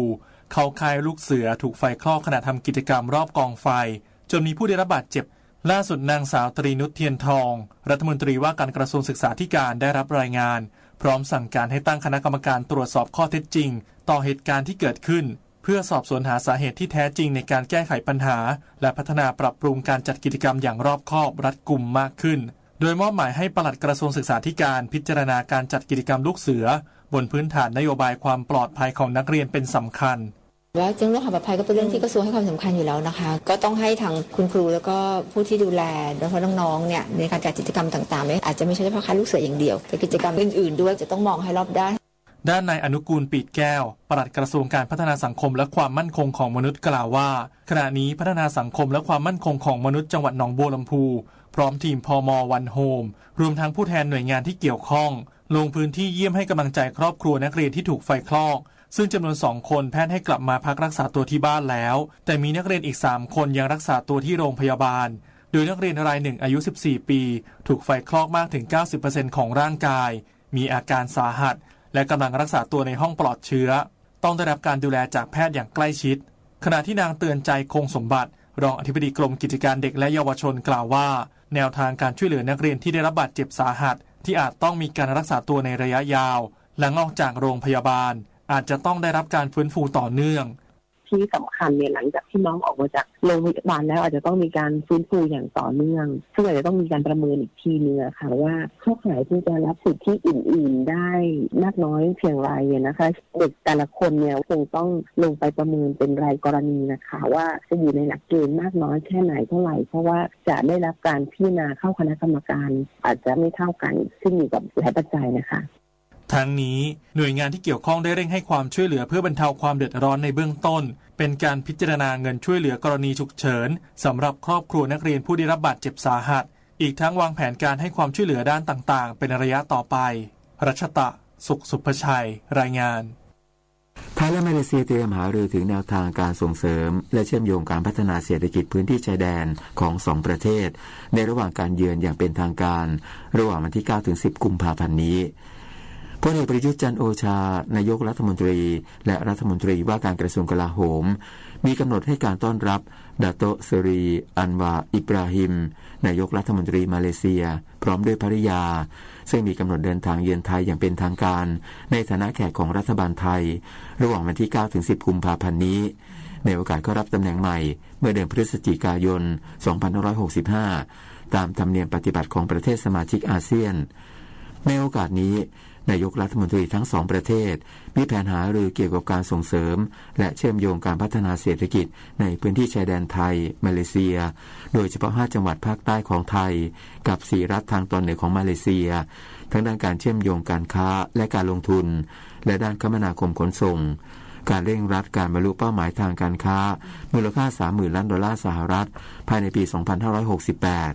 นอกจากนี้ทั้งสองฝ่ายจะได้แลกเปลี่ยนข้อคิดเห็นต่อสถานการณ์ในภูมิภาคและในเวทีโลกเพื่อร่วมมือกันเสริมสร้างขีดความสามารถในการรับความท้าทายใหม่ๆและฟื้นฟูกระตุ้นเศรษฐกิจที่ได้รับผลกระทบจากสถานการณ์การแพร่ระบาดของโควิด -19คณะกรรมการนโยบายการท่องเที่ยวแห่งชาติเตรียมเสนอคณะรัฐมนตรีพิจารณาขยายระยะเวลาเปิดสถานบริการเพื่อกระตุ้นภาคการท่องเที่ยวนายพิพัฒน์รัชกิจประการรัฐมนตรีว่าการกระทรวงการท่องเที่ยวและกีฬากล่าวว่าวันนี้คณะกรรมการนโยบายการท่องเที่ยวแห่งชาติจะเสนอคณะรัฐมนตรีให้พิจารณาขยายระยะเวลาการเปิดสถานบริการถึงเวลา 4 นาฬิกาเพื่อกระตุ้นเศรษฐกิจและกระตุ้นการใช้จ่ายของนักท่องเที่ยวซึ่งเป็นไปตามนโยบายของรัฐบาลในการเปิดประเทศมุ่งเน้นการฟื้นประเทศและส่งเสริมด้านการท่องเที่ยวขับเคลื่อนระบบเศรษฐกิจของไทยโดยจะดำเนินการในพื้นที่นำร่องได้แก่ถนนบางลาตำบลป่าตองจังหวัดภูเก็ตเป็นพื้นที่แรกและจะมีการประเมินผลกระทบที่เกิดขึ้นทั้งทางด้านเศรษฐกิจสังคมและสิ่งแวดล้อมก่อนจะขยายผลไปยังพื้นที่ท่องเที่ยวที่มีศักยภาพอื่นๆต่อไปวันนี้มูลนิธิแพทย์อาสาสมเด็จพระศรีนครินทราบรมราชชนนีหรือพอสวออกให้บริการประชาชนในพื้นที่จังหวัดอุตรดิตถ์ที่หมู่ 2 บ้านห้วยมุ่นตำบลห้วยมุ่นอำเภอน้ำปาดส่วนหน่วยธนกรรมเคลื่อนที่เพื่อประชาชนได้โอกาสมูลนิธิแพทย์อาสาสมเด็จพระศรีนครินทราบรมราชชนนีหรือพอสวออกให้บริการประชาชนในพื้นที่จังหวัดแม่ฮ่องสอนที่หมู่ 5 โรงเรียนบ้านห้วยตองตำบลห้วยปูลิงอำเภอเมืองจึงขอเชิญชวนประชาชนในพื้นที่ดังกล่าวไปรับบริการโดยไม่เสียค่าใช้จ่ายใดๆต่อจากนี้ไปขอเชิญรับฟังไทยคู่ฟ้ารัฐบาลเดินหน้ายกระดับท่าเรือโดยสารในแม่น้ำเจ้าพระยาทั้ง29ท่าให้เป็นท่าเรืออัจฉริยะอย่างต่อเนื่องโดยมีท่าเรือที่ดำเนินการเสร็จในช่วงปี 2562 ถึง 2564 เปิดให้บริการแล้ว6แห่งคือท่าเรือกรมเจ้าท่า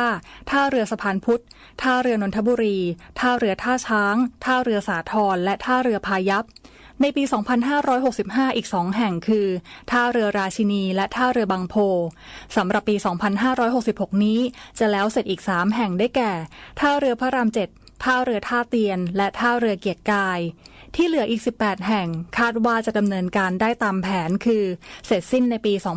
2568 เพื่อให้ทุกท่าเรือเป็นสถานีเรือที่ทันสมัยสะดวกปลอดภัยสวยงามเป็นแลนด์มาร์คเชื่อมต่อกับระบบขนส่งสาธารณะทางถนนและทางรางตามนโยบายล้อรางเรืออย่างไร้รอยต่อ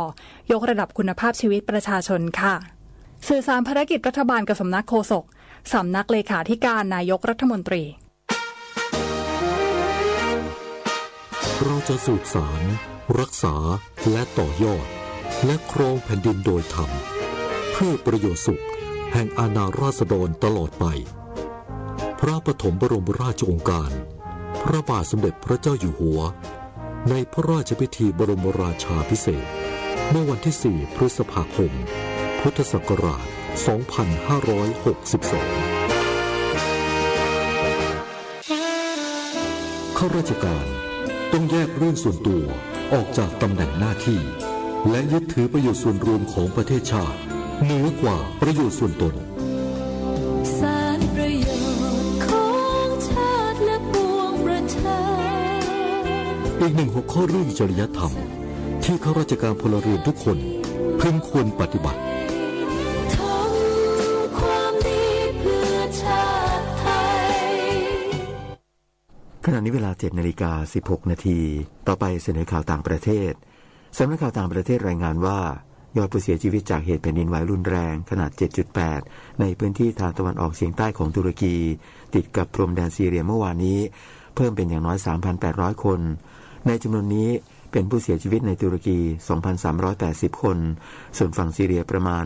1,440 คนและมีผู้บาดเจ็บรวมกันอีกหลายหมื่นคนประธานาธิบดีเรเจป ไตยิป เอร์โดอันของตุรกี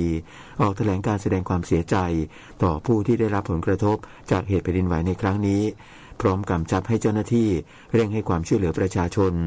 ขณะที่รัฐบาลตุรกีประกาศสถานการณ์ภัยพิบัติระดับ 4 เพื่อเปิดทางให้มีการขอรับความช่วยเหลือจากนานาชาติหลังเกิดแผ่นดินไหวตามมาอีกหลายสิบครั้งซึ่งรวมถึงแผ่นดินไหวขนาด 7.6 และขนาด 7.5ด้านกระทรวงการต่างประเทศซีเรียออกแถลงการเรียกร้องให้ประชาคมระหว่างประเทศซึ่งรวมถึงองค์การสหประชาชาติส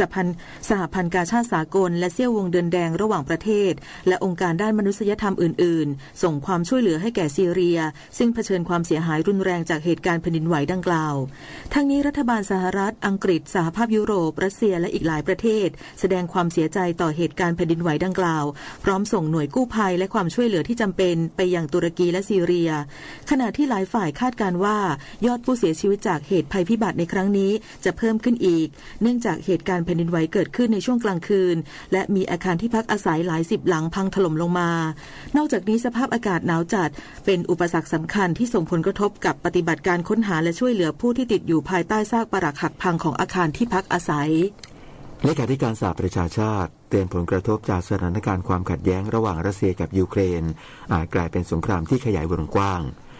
นายแอนโตนิโอ กูเตเรสเลขาธิการสหประชาชาติออกแถลงการเตือนว่าสถานการณ์ความขัดแย้งระหว่างรัสเซียกับยูเครนที่ทวีความรุนแรงขึ้นจะทำให้โลกมุ่งสู่สงครามที่ขยายวงกว้างพร้อมเน้นย้ำว่า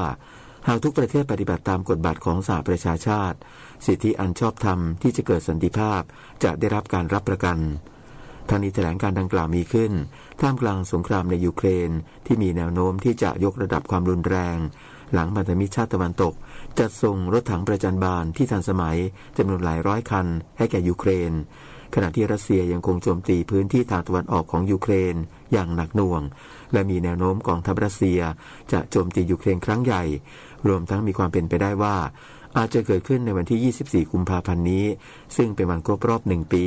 ที่รัสเซียเปิดปฏิบัติการพิเศษทางทหารในยูเครนโดยกองทัพรัสเซียกระทรวงที่ดินโครงสร้างพื้นฐานและการขนส่งของเกาหลีใต้เปิดเผยว่าเที่ยวบินระหว่างประเทศของเกาหลีใต้ในเดือนมกราคมที่ผ่านมาอยู่ที่ 27,206 เที่ยวคิดเป็นร้อยละ 60.4 ของจำนวนเที่ยวบินทั้งหมดในเดือนมกราคมปี 2562 ซึ่งเป็นช่วงก่อนการแพร่ระบาดของโรคโควิด -19 ทั้งนี้เที่ยวบินระหว่างประเทศของเกาหลีใต้เป็นผลจากการที่หลายประเทศผ่อนปรนข้อจำกัดควบคุมพรมแดนและความต้องการเดินทางไปยังญี่ปุ่นเวียดนามไทยและบรรดาประเทศในภูมิภาคเอเชียตะวันออกเฉียงใต้ต่อไปรับฟังข่าวกีฬาค่ะงาน Amazing มวยไทยเฟสติวัล 2023 ที่อุทยานราชภัฏอำเภอหัวหินจังหวัดประจวบคีรีขันธ์ตามที่รัฐบาลกำหนดให้วันที่ 6 กุมภาพันธ์ของทุกปีเป็นวันมวยไทยซึ่งตรงกับวันเสวยราชสมบัติของสมเด็จพระสันเพชรที่ 8 หรือสมเด็จพระเจ้าเสือ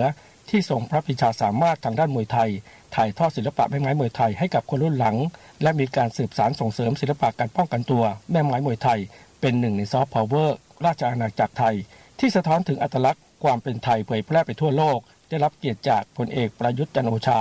นายกรัฐมนตรีเป็นประธานสำหรับกิจกรรมสำคัญคือการแสดงศิลปะไหว้ครูมวยไทยจำนวน 3,650 นายร่วมแสดงและถ่ายทอดความภาคภูมิใจในศิลปะของชาติเบื้องหน้าพระบรมราชานุสาวรีย์บุรพกษัตริย์และทำการบันทึกสถิติโลกกินเนสเวิลด์เรคคอร์ดนำโดยร้อยโทสมบัติปัญชาเมฆหรือบัวขาวปัญชาเมฆพร้อมด้วยนักมวยจากทั่วประเทศกำลังพลและนักเรียนทหารร่วมประกอบพิธีนายอนุชาบุรพชัยศรีรองเลขาธิการนายกรัฐมนตรีฝ่ายการเมืองปฏิบัติหน้าที่โฆษกประจำสำนักนายกรัฐมนตรีเปิดเผยว่าพลเอกประยุทธ์จันทร์โอชานายกรัฐมนตรียินดีและชื่นชมนางสาวนันทการเอี่ยมสะอาดกับนางสาวเบญจภาเอี่ยมสะอาด2นักแบดมินตันไทยที่คว้าแชมป์ประเภทหญิงคู่รายการ Princess สิริวัณวลี Thailand Master 2023 เป็นแชมป์ BWF รายการที่ 4 ของทั้งคู่โดยนายกรัฐมนตรีชื่นชมนักกีฬาไทยที่เข้าร่วมการแข่งขันในครั้งนี้อุทิศตนฝึกฝนจนประสบความสำเร็จพร้อมขอร่วมเป็นกำลังใจให้นักกีฬาไทยทุกประเภทเก็บคะแนนสะสมให้มากที่สุดและได้รับสิทธิ์ไปแข่งขันโอลิมปิกเกม 2024 ที่กรุงปารีสประเทศฝรั่งเศสสำหรับรายการต่อไปของนักแบดมินตันไทยจะแข่งขันทีมผสมชิงแชมป์เอเชีย 2023 วันที่ 14-19 กุมภาพันธ์ที่นครดูไบสหรัฐอาหรับเอมิเรตส์ต่อด้วยออลอิงแลนด์ที่อังกฤษในเดือนมีนาคมผลฟุตบอลกันโชเซเรียอิตาลีเวโรนาเสมอลาซิโอ 1-1 มอนซาเสมอซามโดเรีย 2-2 ฟุตบอลลาลิก้าสเปนบายิกาโนชนะอันเบเรีย 2-0 นายสุกรีสุภาวลีกุลนายกสมาคมกีฬาเพาะกายและฟิตเนสแห่งประเทศไทยเปิดเผยว่าจากการที่กัมพูชาตัดกีฬาเพาะกายออกจากการแข่งขันกีฬาซีเกม 2023 เหตุผลมาจากการที่สหพันธ์กีฬาเพาะกายของกัมพูชาไม่สามารถแก้ไขปัญหาเรื่องการควบคุมการใช้สารต้องห้ามในนักกีฬาได้ทำให้ล่าสุดทางสหพันธ์เพาะกายและฟิตเนสโลกจึงเตรียมจัดการแข่งขันเพาะกายชิงแชมป์อาเซียนที่สิงคโปร์เป็นการทดแทนเนื่องจากหลายชาติสมาชิกอาเซียนต่างก็ได้เตรียมนักกีฬาเพื่อส่งเข้าร่วมการแข่งขันกีฬาซีเกมมาเป็นเวลานานแล้วพงษ์เกษมสมศกรายงานต่อไปรับฟังพยากรณ์อากาศค่ะกรมอุตุนิยมวิทยาพยากรณ์อากาศ 24 ชั่วโมงข้างหน้า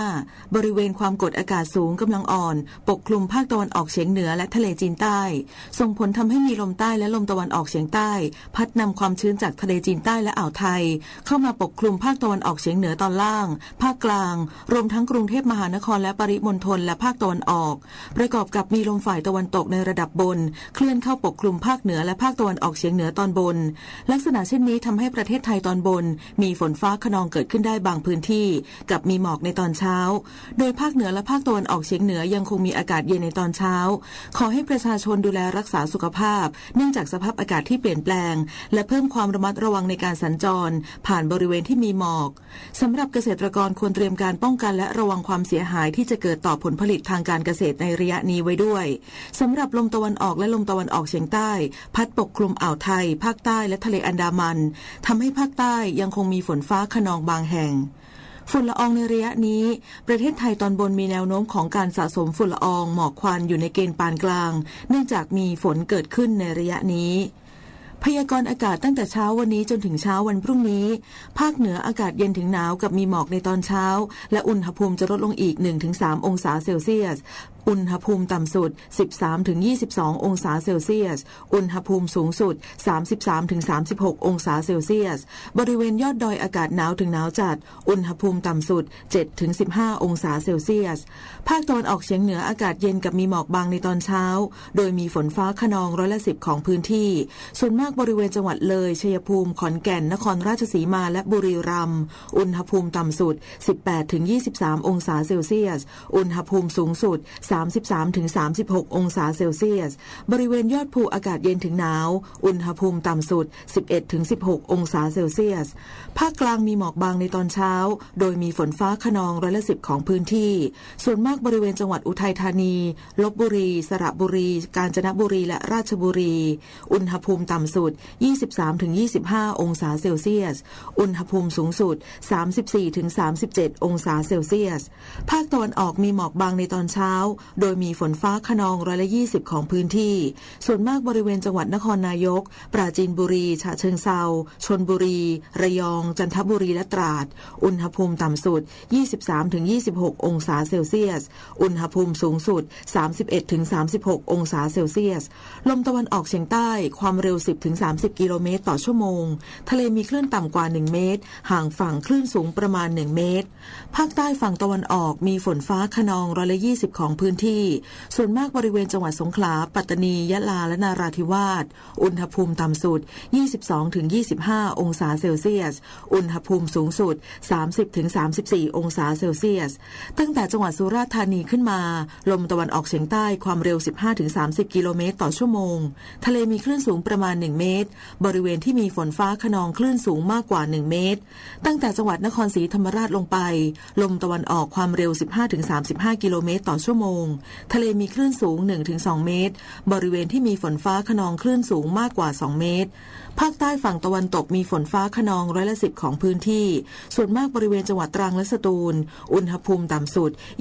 22-26 องศาเซลเซียสอุณหภูมิสูงสุด 32-35 องศาเซลเซียสลมตะวันออกความเร็ว 10-30 กิโลเมตรต่อชั่วโมงทะเลมีคลื่นสูงต่ำกว่า1 เมตรห่างฝั่งคลื่นสูงประมาณ1 เมตร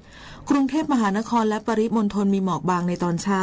โดยมีฝนฟ้าคะนอง20%ของพื้นที่อุณหภูมิต่ำสุด 24-26 องศาเซลเซียสอุณหภูมิสูงสุด 32-36 องศาเซลเซียสสภาวะระดับน้ำในแม่น้ำเจ้าพระยาที่หน้ากองบัญชาการกองทัพเรือคำนวณโดยกรมอุทกศาสตร์กองทัพเรือวันนี้น้ำขึ้นเต็มที่เวลา 9:45 นาทีสูงกว่าระดับทะเลปานกลาง1 เมตร 29 เซนติเมตรและเวลา 18:58 นาทีสูงกว่าระดับทะเลปานกลาง99 เซนติเมตรน้ำลงเต็มที่เวลา 2:53 นาทีต่ำกว่าระดับทะเลปานกลาง85 เซนติเมตรและเวลา 15:52 นาทีต่ำกว่าระดับทะเลปานกลาง48 เซนติเมตรวันนี้ที่ประภาคารกาญจนาภิเษกแหลมพรหมเทพจังหวัดภูเก็ตดวงอาทิตย์ตกเวลา 18:36 นาทีกรุงเทพมหานครดวงอาทิตย์ตกเวลา 18:44 นาที1 นาทีกับกปท.ฝุ่น PM 2.5 คือมลพิษจากอนุภาคฝุ่นละอองประเภทละเอียดที่มีขนาดเล็กมากๆไม่เกิน 2.5 ไมครอนทำให้ปัญหาสุขภาพที่มีอยู่กำเริบขึ้นและเป็นเหตุให้หัวใจวายหลอดเลือดในสมองตีบหอบหืดกำเริบโรคปอดอุดกั้นเรื้อรังและโรคมะเร็งปอดโดยเฉพาะเด็กหญิงมีครรภ์และผู้สูงวัยจัดเป็นกลุ่มที่มีภาวะความเสี่ยงสูงเนื่องจากระบบภูมิคุ้มกันของเด็กยังอยู่ในระยะที่กำลังพัฒนา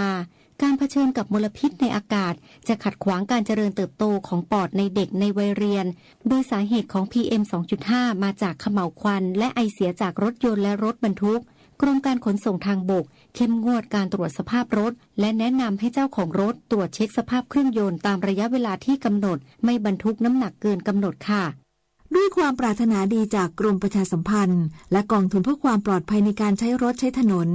กรมการขนส่งทางบกกระทรวงคมนาคมรู้รักภาษาไทยโดยความร่วมมือของสำนักงานราชบัณฑิตยสภาและกรมประชาสัมพันธ์วันนี้เสนอคำว่าดกดื่นดกดื่นประกอบด้วยคำว่าดกกับดื่นดกเขียนดอเด็กกอไก่ดกหมายความว่ามีมากหรือมีมากกว่าปกติใช้กับสิ่งที่เกิดตามธรรมชาติเช่นผมขนคิ้วถ้ามีมากจนเป็นที่สังเกตได้หรือมีมากกว่าคนทั่วไปเรียกว่าผมดกขนดกคิ้วดกผู้ที่มีบุตรหลายคนและมีบุตรในเวลาติดต่อกัน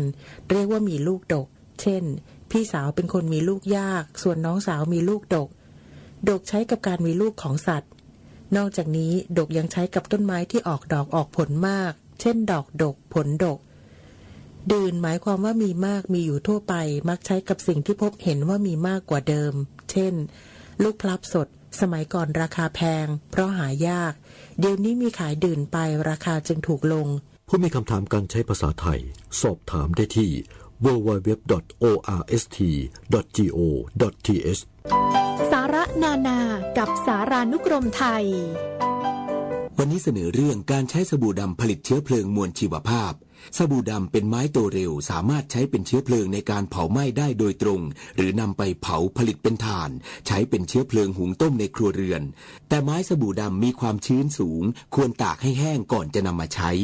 การนำไม้มาเผาไหม้โดยตรงให้ค่าความร้อนที่ต่ำเพราะสบู่ดำเป็นไม้เนื้ออ่อนจึงควรนำเนื้อไม้ไปอัดเป็นแท่งเชื้อเพลิงก่อนนำไปเผาจะทำให้ได้ค่าความร้อนที่สูงขึ้น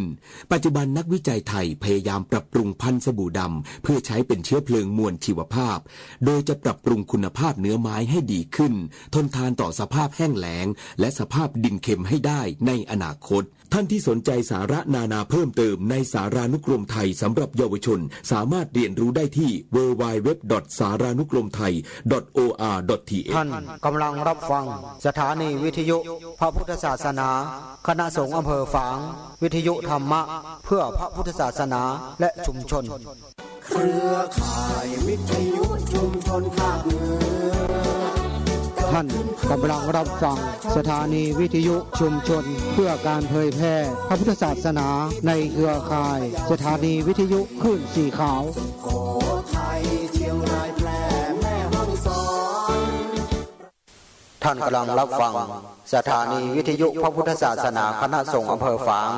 ต่อจากนี้ไปขอเชิญท่านรับฟังรายการธรรมประทีปสองทางดำเนินรายการโดย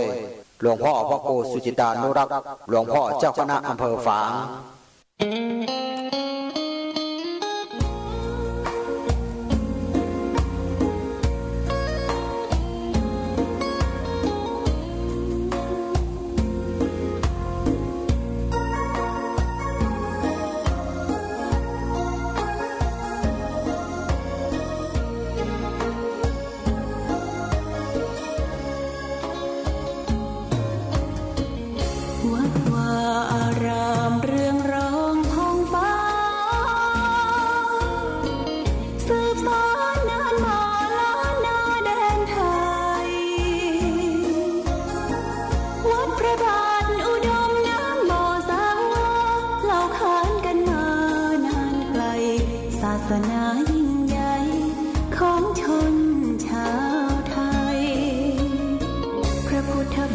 จำลองของพระ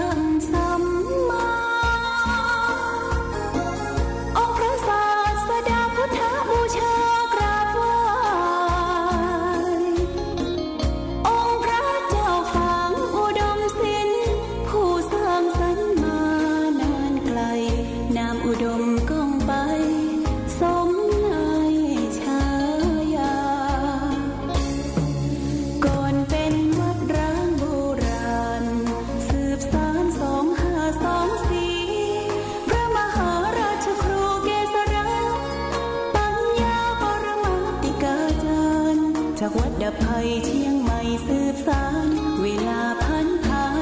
131 ปีนานไกลวัดพระบาทอุดมรุ่งเรืองงามตาเจ้าน้อยบุญธาวงศาข้าหลวงพวงเชียงใหม่ปกครองหัวเมืองฟ้าทุ่มเทแรงกายแรงใจทุกชาติพันธุ์รวมใจรักษา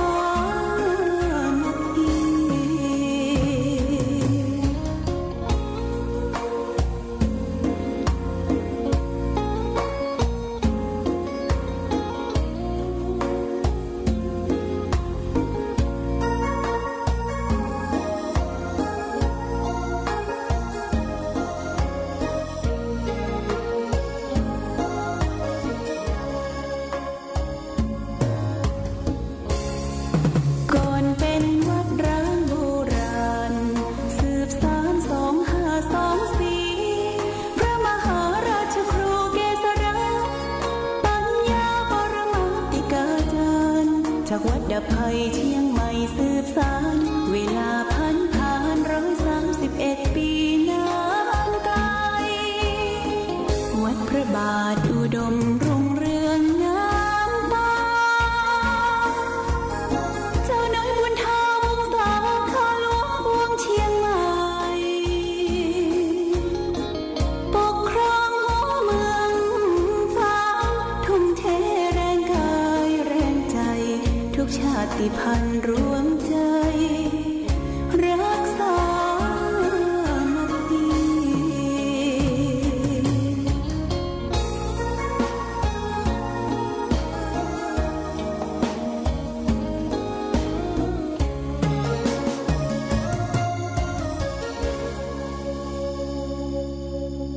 เจริญสุขศรัทธาสาธุชนญาติโยมท่านพุทธบริษัททั้งหลายวันนี้รายการธรรมประทีปสองต่างก็ได้มาพบปะกับพ่อแม่พี่น้องศรัทธาสาธุชนญาติโยมแห่งครั้งหนึ่งวันนี้เป็นวันอังคารที่7 เดือนมกราคมเดือนกุมภาพันธ์ 2566ซึ่งตรงกับเดือน5เหนือเดือน3ใต้แรม2ค่ำญาติโยมอากาศท้องถิ่นในวันนี้ที่อำเภอฝางแม่อายชัยประการก็อุณหภูมิลดลงญ ก็มีหมอกมีเหมยเป็นหนาวธรรมชาติทางกรมอุตุนิยมวิทยาก็บอกว่าจะลดลงแห่งเป็นการหนาวทรงเดือน5นี่ก็จะเข้าเดือน6แห่งบางกี่วันก็จะเดือน5นับเดือน6ก็จะเข้ามาเดือน4หนาวหน้าเดือน5หนาวตีนหนาวมือก็ดังกรรมโบราณท่านกล่าวไว้บอกไว้แต่ว่าความเร็วความหนาวเป็นอุปสรรคของการทำงานทำหน้าที่ของแต่ละท่านแต่ละคนขณะนี้แสงของพระอาทิตย์กำลังรุ่งอรุณก็แสงเข้ามาตะกอนก็นิยมกันยิงแดดอุ่นญาติโยมนะตุ้มผ้าตัวตุ้มผ้าห่มอย่างต่างๆเอามานั่งยิงแดดอุ่นอู้กันแล้วก็ตั้งไฟอู้กันอันที่อู้กันนั่นก็คือที่ชอบก็คือนินทาคนอื่นเขาเล่าขวนคนอื่นเนี่ยชอบกันแตะๆนะแต่ว่ามันผิดเนอะผิดศีลที่ทำคำสอนของพระพุทธเจ้าผิดศีล5ข้อที่4นะมุสาวาทาเวระมณีสิกขาปะทังสมาธิญาณิพึงกล่าวมุสาวาทพูดเท็จพูดส่อเสียดพูดคำหยาบพูดเพ้อเจ้อเหลวไหลไร้สาระคือเอาเป็นคำสัจจังญาติโยมจะไปติชินนินทาเล่าหน้าจาควันคนอื่นเขาบางคนนี่มันตั้งยกตัวเองหาว่าหูมดเป็นนักสื่อข่าวช่อง7 สี ผู้สื่อข่าวอันยังเปิ้นเหตุเกิดที่ไหนมาหูมดบางทีเปิ้นบ่ได้ถามอู้ออกมาละโอ้เรื่องนั้นเรื่องนี้เป็นอันจะอี้นะเพราะฉะนั้นจะไปนิชินดินทาว่าร้ายกล่าวร้ายบางทีเฮารับข้อมูลที่บ่ได้มีข้อเท็จจริงอาจจะคาดเคลื่อนการอู้การจาที่ต้องระมัดระวังวาจาซบปากของเฮาและท่านทั้งหลายมันจึงเกิดขึ้นในเตาไฟในสุมไฟหิงไฟอู้กันเนี่ยยังอู้กันเอาเรื่องคนอื่นมาอู้น่ะเรื่องตัวเก่านี่บ่ใครอู้ถ้าเพิ่นอู้เรื่องตัวเก่านี่ผิดอกผิดใจนะผิดอกผิดใจอันนี้ก็บ่ดีเนาะวันนี้ได้มาพบกับญาติโยมก็จะมีธรรมะคลังธรรมหนึ่งของท่านเจ้าคุณทองดีนักปราชญ์ราชบัณฑิตปริญญา9 ประโยคมาอู้จาคือศรัทธาสาธุชนญาติโยมจะรับฟังเรื่องของการทานนิสังสกถาในที่2แต่ว่าในที่1หรือว่าอานิสงส์แต่ว่าเนี่ยวันนี้ก็มีอานิสงส์ด้วยการทานต่อ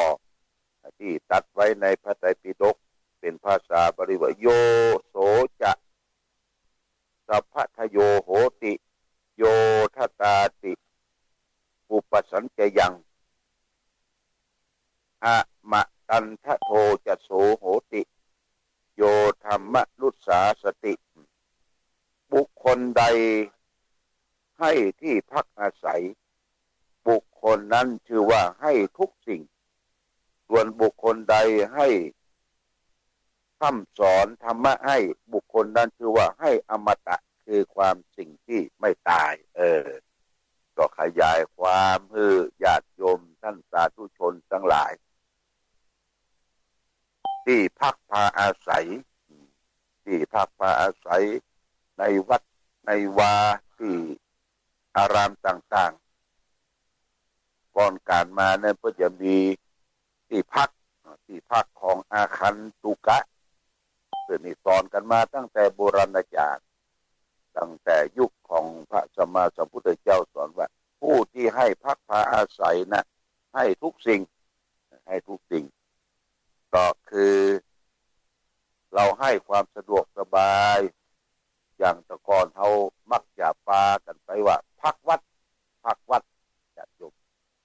การไปพักวัดนั่นก็ดีสะดวกสบายแต่ในปัจจุบันนี้ก็ไม่ค่อยที่จะนิยมกันไปพักวัดเพราะว่าไปกันรวมกันหลายอาจจะไปนอนศาลาการประเรียนที่พักพาอาศัยบางทีมันก็ไก่ห้องน้ำบางทีนอนด้วยกันเป็นหมู่เป็นจุ่มเนี่ยคนนั้นขนคนนั้นไอมันบ่ค่อยสะดวกนะมันบ่ค่อยสะดวกแต่ทางวัดก็ยังเปิดให้เราไปพักมาอาศัยแต่ในปัจจุบันนี้ญาติโยมคนเฮาที่จะไปพักพาอาศัยเป็นคน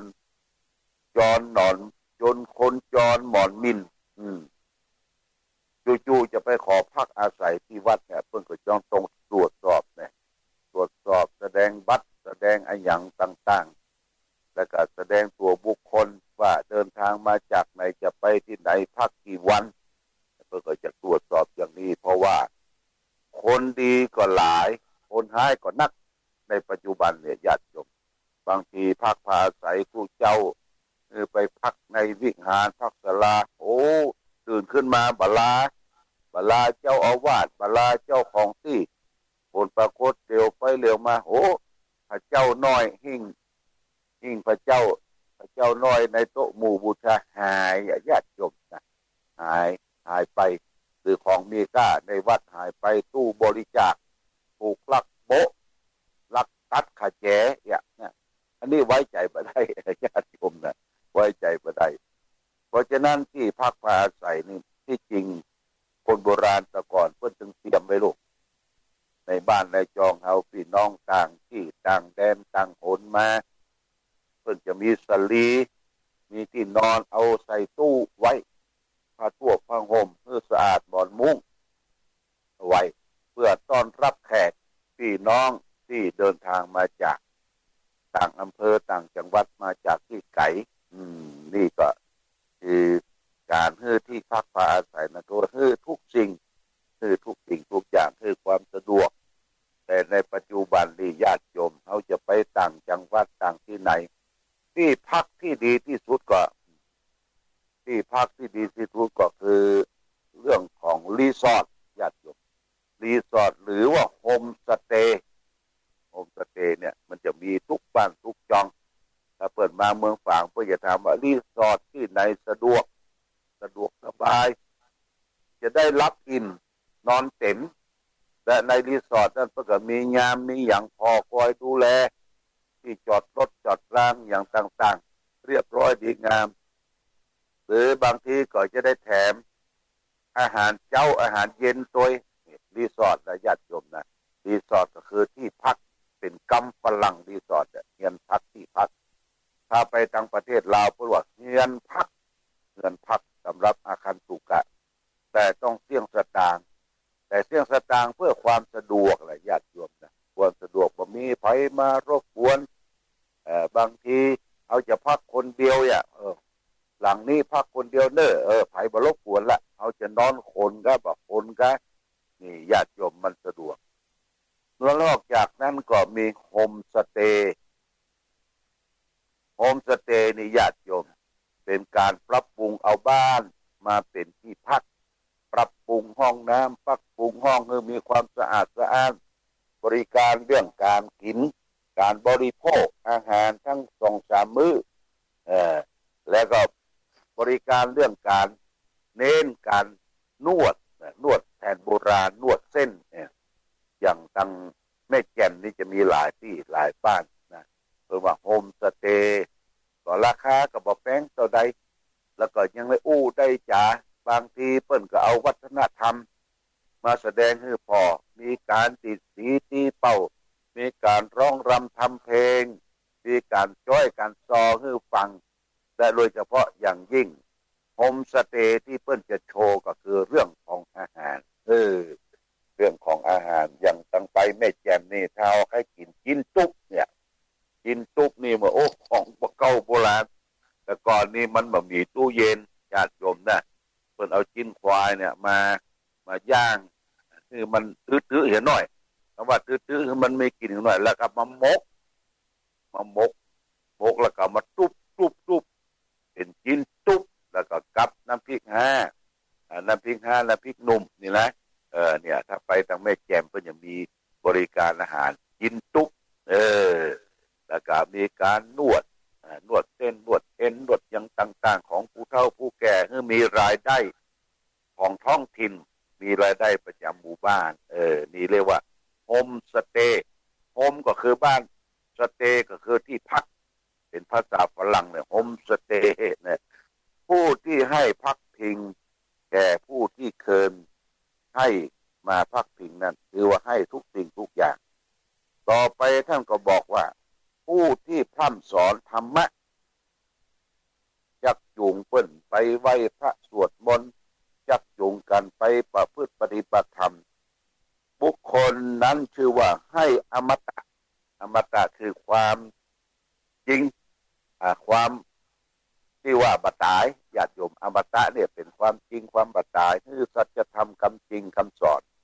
ที่ว่าผู้ให้ธรรมะสั่งสอนธรรมะเพราะฉะนั้นจึงเป็นที่นิยมกันชักชวนกันไปไหว้พระสวดมนต์พิมพ์หนังสือหนังหาแจกจ่ายอย่างโครงการขององค์การบริหารส่วนตำบลเวียงนี่เพิ่งก็มีการนำกันไหว้พระแจกแจงออกไปหลายวัดหลายวาเลยว่าวันผู้สูงอายุวันนักเรียนผู้สูงอายุไปพร่ำเพียรกันการพร่ำเพียรเรียนกันสำคัญก็คือเรียนกันที่จิตใจมีการแพคติกมีการปฏิบัติทางจิตใจทางกายก็เปลี่ยนกันไปวัดนั้นวัดนี้นี่เป็นส่วนหนึ่งนี่ก็ให้ธรรมะเนี่ยอย่างหลวงพ่ออู้จาถึงวันนี้กับก็เชื่อว่าจะสำเร็จเพียงแต่เป็นตนเดียวถ้าญาติโยมบ่ให้บ่หอมบ่ช่วยเหลือทั้งเรียกว่าค่าไฟฟ้าสถานีค่าไฟฟ้าอินเทอร์เน็ตนี่เดือนนึงก็750ญาติโยมเฉพาะเดือนนะอินเทอร์เน็ตไฟฟ้าเฮาบ่นับนะจะต้องเสี่ยงต้องเสียเพราะว่าวิทยุชุมชนคณะสงฆ์อำเภอฝางเขาเปิดบริการ24ชั่วโมงเปิดตั้งแต่ตี3ค่ายถ่ายทอดมาจากครึ่งสีขาวปิดพุ่นน่ะ10 โมงเมื่อคืนน่ะญาติโยมใช้แอร์2เครื่องเครื่องนึงใช้ในการที่จะให้เครื่องนี้เย็นตลอดเปิดเครื่องเย็นตลอดเปิดมันร้อนเปิดมันช็อตแถมเครื่องนึงก็ใช้ห้องส่งสำหรับคนที่ไปนั่งเทศนาอู้จาใช้2เครื่องเป็นประจำทุกวันนะญาติโยมนะถ้าบ่มีสตางค์บ่มีค่าไฟฟ้าบ่ได้เฮาก็ต้องยุติการออกขยายเสียงเพราะฉะนั้นพี่น้องศรัทธาญาติโยมคือความร่วมมือบริจาคคนละ20 บาท30 บาท100 ปันที่ก็เป็นประโยชน์นะเป็นประโยชน์นะเป็นการทำให้ธรรมะเป็นการให้ทุกสิ่งทุกอย่างเนี่ยญาติโยมนี่เป็นเรื่องส่วนที่2เรื่องการให้ตามส่วนที่3นี้เพิ่นก็บอกว่าการว่าด้วยอานิสงส์การถวายอาหารนี่สำคัญญาติโยมอาหารสำคัญเพื่อกระตัดเป็นภาษาบาลีไว้เฮาบ่อ่านและเอามาอ่านที่แปลว่าชนเผ่าใดมีใจผ่องแผ้วใจใสให้อาหารด้วยศรัทธาอาหารนั่นเองย่อมค้ำชูบูชาทั้งในโลกนี้และโลกหน้าเพราะเหตุนั้นพึงทำจิตความตณีเสียความตณีที่เป็นมลทินที่มีอยู่ในใจให้ทานเถิดบุญทั้งหลายเป็นที่พึ่งของสัตว์โลกทั้งโลกนี้และโลกหน้าอันนี้เรื่องการให้ทานอย่าจบการให้ทานการให้อาหารเนี่ยเป็นว่าให้กำลังแต่ว่าอาหารที่ได้มาดิญาติโยมนะต้องได้มาอย่างประณีตหรือจะทำเองหรือไปซื้อตามท้องตลาดก็เลือกอาหารที่มันเหมาะสมบริสุทธิ์อาหารที่บ่เป็นพิษเป็นภัยบ่เป็นง่วนเป็นสารเขาก็ถ้าจะทำอาหารเนี่ยเพื่อว่าทำอาหารโดยประณีตบรรจงทำเฉพาะเพื่อจะได้ให้แก ก่ผู้ที่ได้บริโภคอย่างยกตัวอย่างเช่นว่าเอาจะไปถวายทานวันพุธวันเกิดของเขาจะทำบุญทำทานถวายอาหารที่วัดเขาก็ทำอย่างประณีตเตรียมกันในวันนี้ก็เตรียมกันวันนี้หรือจะแจ้งไปคือเจ้าอาวาสคือตู้เจ้าพระสงฆ์ที่เขาจะไปถวายทานเป็นผู้รับนั้นว่าวันพุธจะมาทำบุญทำทานถวายภัตตาหารแต่ท่านพระคุณเจ้ามีเวลาจะอยู่ก็ที่ตู้เจ้าตอบเรามีเวลาจะอยู่ถ้าตู้เจ้าบ่อยู่ก็ถวายองค์ต่อไปพระเนรในวัดยังมีอยู่บางคนบ่เป็นญาติโยมมักจะนับถือองค์เดียวเจ้าอาวาสถ้าเจ้าอาวาสไปอยู่แล้วก็บางทีบ่ได้ถามก่อนทำสำรับก็เข้าประตูวัดถามว่าท่านเจ้าอาวาสอยู่ก็เพิ่นไปหับกินหับทานที่ไหนวายวะญาติโยมวายติ๊กเหียพระเนรทั้งหลายก็ปวปแวบ่ได้ฉันอันนี้ว่ามีความเจาะจงประสงค์ที่จะทำเป็นบุคละต่อพระสงฆ์องค์นั้นองค์นี้ในญาติโยมชาวมีจิตศรัทธาเลื่อมใสในทางพระพุทธศาสนาเอาบ่ได้มองว่านี่จะเป็นวัดป่าจะเป็นวัดบ้านจะเป็นพระเจ้าพระสงฆ์บ่ได้เลือกทำบุญสุนทานญาติโยมถือว่าเป็นพระเจ้าประสงค์ออกรับบิณฑบาตก็ทำบุญสุนทานไปอาหารถวายแด่พระเจ้าประสงค์ก็ได้มาด้วยความบริสุทธิ์พุทธผ่องทำโดยปราณีตบรรจงว่าเป็นพิษเป็นภัยถวายไปแล้วลื่นเริงบันเทิงจิตใจนี่ว่าให้อาหารคือให้ทุกสิ่งทุกอย่างให้ความสุขทั้งโลกนี้และโลกหน้านะญาติโยมนะเพราะว่าอาหารเนี่ยเป็นสิ่งที่ซ่อมแซมร่างกายเฮานี้ที่มันสำรุดทรุดโทรมไปให้ไปบำรุงร่างกาย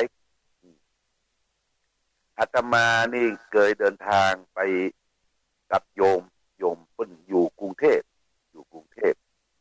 ไปทัศนศึกษาไปทำบุญทำทานเพิ่นจะพอนาฬิกาอยู่ตลอดเวลาโยมนะพอ11 โมงไม่ได้หลวงพ่อต้องฉันเทนต้องแวะอาหารเนี่ยเป็นห่วงเนอะเป็นห่วงเรื่องตู้เจ้าจะฉันเพื่อเลยเสี่ยงต้องแวะอาหารฉันเป็นเจ้าภาพนะบางทีไปฉันที่ไหนนี่ญาติโยมเฮาบ่ได้เตรียมตัวว่าจะไปมันบ่ถือสักกรรมไปนั่งจัดสักกรรมได้โยมมาปะใส่วันนี้ถวายภัตตาหารตู้เจ้าพระสงฆ์ฝ่ายบ่พอเอาสตังค์ใส่ซองแต่งยอดด้วยนี่ญาติโยมนี่อาหารการกินภัตตาหารนี่เป็นเรื่องสำคัญเอาละปู่จาวันนี้ก็จบเรื่องการทานเรื่องอาหารเรื่องที่อยู่อาศัยเรื่องการที่จะแนะนำให้ฟังธรรมะอันนี้เป็นประโยชน์เป็นประโยชน์แก่เราและท่านทั้งหลายวันพรุ่งนี้จะเอาเรื่องมรณกถาว่าด้วยความตายมามาจาให้แก่ศรัทธาญาติโยมท่านสาธุชนเป็นลำดับต่อไปวันนี้อนุโมทนาใหม่เนอะญาติโยมท่านที่ได้ให้ได้หอมได้บริจาคก็มีอาจารย์มานพแม่เรือนคำชัยขาวบ้านเทพมงคลตำบลแม่นาวางรับเป็นเจ้าภาพเทวดา1 องค์เด้อ800 บาทและพร้อมกันนั้นก็มีพ่อหลวงศรีมายอดแก้วเหลืองบ้านสันต้นมือเพิ่นมาพักกับลูกบ่าวลูกสาวที่ลานยอดแก้วเนี่ยเพิ่นมาแต่งบ้านอยู่ที่นี่บริจาคกัน1 องค์ตะวัน800 บาทโมทนาสาธุกับท่านเจ้าภาพเจ้าศรัทธาเทวดายังมีอยู่เนอะญาติโยมเทวดานั่งบนกำแพงแวดล้อมของวัดพระบาทอุดมนี่มี71 ตนก็ได้มาเลยโมทนาสาธุเนอะพร้อมกันนี้อนุโมทนากับนายสมพรศรีธรเทพจักรที่ได้บริจาคผ่านที่วัดพระบาทอุดมเพื่อจะร่วมทำบุญเป็นน้ำดื่มงานเข้าปริวัติกรรมที่วัดพระธาตุปูแก้300 บาทเนี่ยนี่ที่มอบเพื่อท่านเจริญไปได้รับแล้ว300 บาทโมทนากับ นายสมพรศรีธรเทพประจักษ์มาในโอกาสนี้โดยนี่ก็ได้ข้อความหลายอย่างสาระแล้วก็ได้เตือนญาติโยมได้เตือนขณะนี้เปิ้นบอกว่าควันไฟเป็นพิษ PM.25 เนี่ยสำหรับเป็นผลกระทบต่อเด็กทารกและผู้สูงอายุ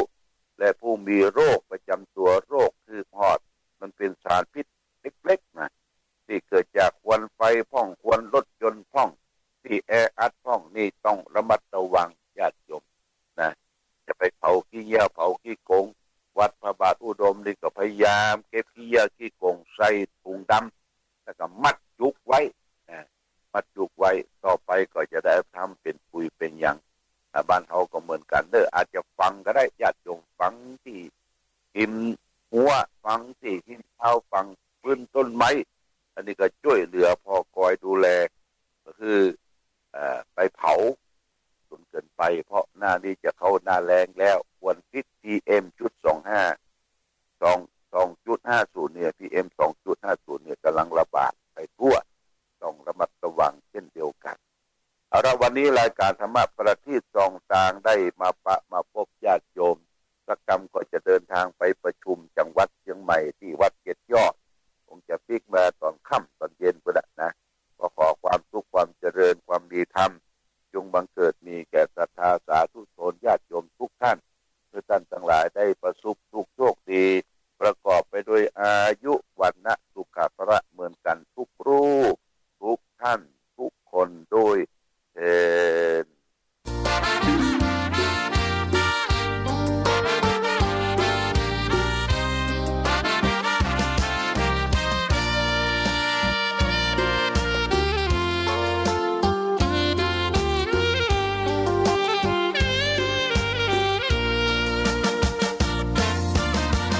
เลิ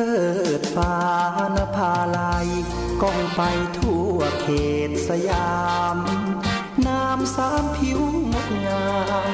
ยามได้มาโยนยินมเหสีแห่งเมืองฝาง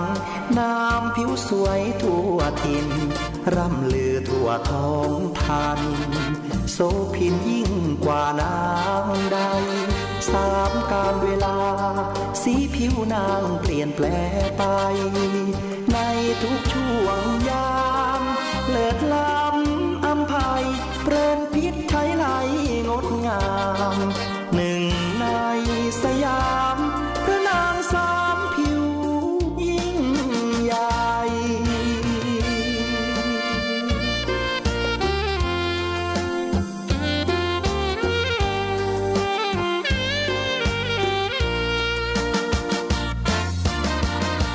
ช่วงเช้า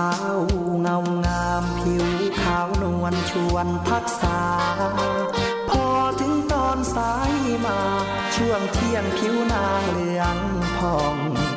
ติดตราตรึงใจแม้นใครได้มองงามเหมือนดังรูปทองมองแล้วสุขราค่ำลงเปลี่ยนแปลงผิวแดงระเรื่องามตาพาให้ชวนชมองค์พระเจ้าฟ้าแม่นางสามผิวผู้สมผู้คนนิยมสมบารมีสีล้านนา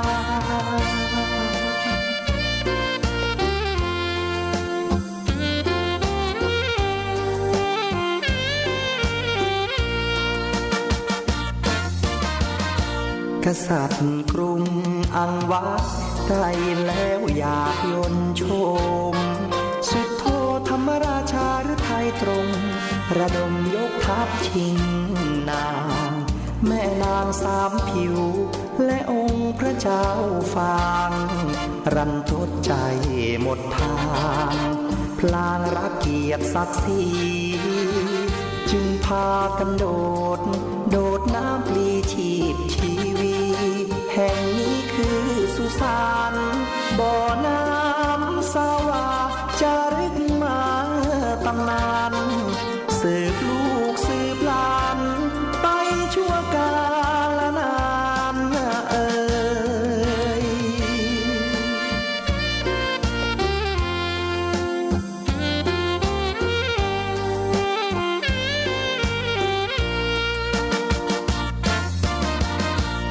ษัตริย์กรุงอังวะใกล้แล้วอยากยนชมสุดโทธรรมราชาหรือไทยตรงระดมยกทัพชิงนางแม่นางสามผิวและองค์พระเจ้าฟางรันทดใจหมดทางพลางรักเกียรติศักดิ์ศรีจึงพากันโดด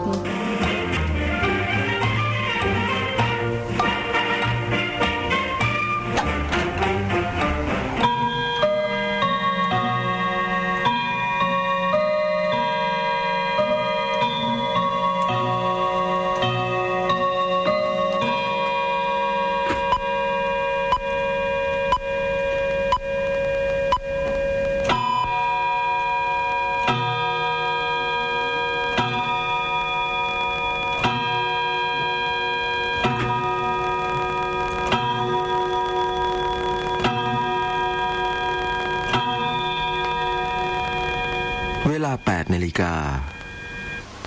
ประเทศไทยรวมเนื้อชาติไทยเป็นประชารัฐว่าไทยของไทยทุกส่วนอยู่ดำรงคงไว้ได้ทั้งมวลด้วยแค่ล้วนหมายรักษาบัณฑิตไทยนิรักสงบแต่ถึงรบไม่กล้าเอกราชจะไม่ให้ใครคุกคีสละเลือดทุกอย่างเป็นชาติไทยถ้าเลือกประเทศชาติไทยทวีมีชัยชโย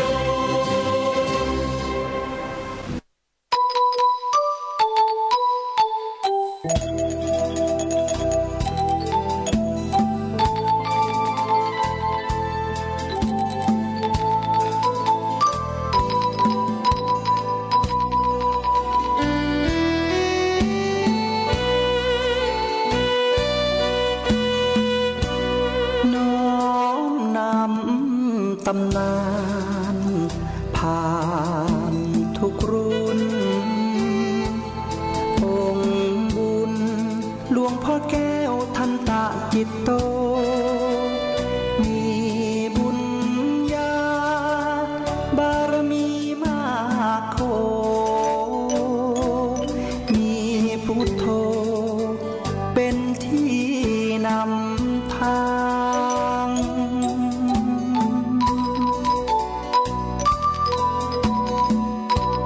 แคว้นแดนกำเนิดเกิดมาบ้านสันป่าคาอำเภอแม่อายตำบลแม่สาวของเมืองเชียงใหม่แดนในทินเนื้อลานนาจิตใจผ่องใสเป็นทุนมีการุณมีจิตเมตตาใฝ่หาธรรมะน้อมนำ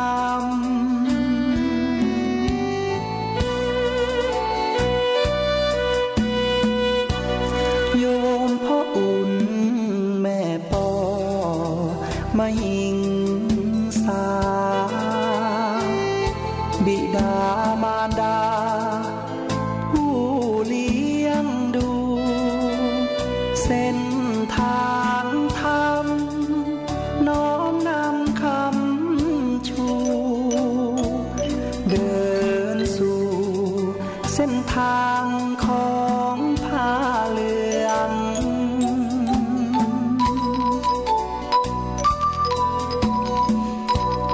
เป็น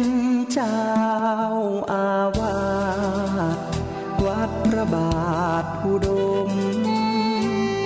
น้ำบ่อสาวาน้ำนี้ลือเลืองเป็นเจ้าคณะอำเภอพัฒนาบ่อสาวาน้ำนี้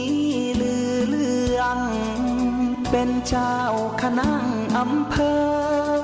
พัฒนารุ่งเรืองฟูเฟืองเทศธรรมป ธรรมกถาหยิบยกศรัทธา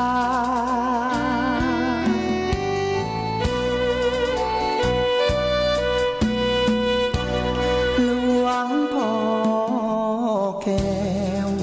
ได้รับพระราชทานสมณศักดิ์เป็นพระครูสุจิตานุรักษ์นามผู้พิทักษ์รักษาจิตด้วยความดีแห่งนี้เป็นพระนักปกครอ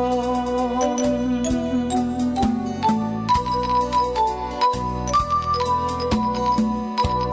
พรหมวิหารธรรมน้อมนำเป็นหลักยึดมาเมตตากรุณามุทิตาอุเบกขานำฉายาเรื่องลือเรื่องรองเนืองนองด้วยคุณธรรมตำนานแห่งสงฆ์องค์เจ้าจารึกเอาบทความน้อมนำเลิศล้ำหลวงพ่อแก้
อความนอบน้อมจงมีแก่พระผู้มีพระภาคเจ้า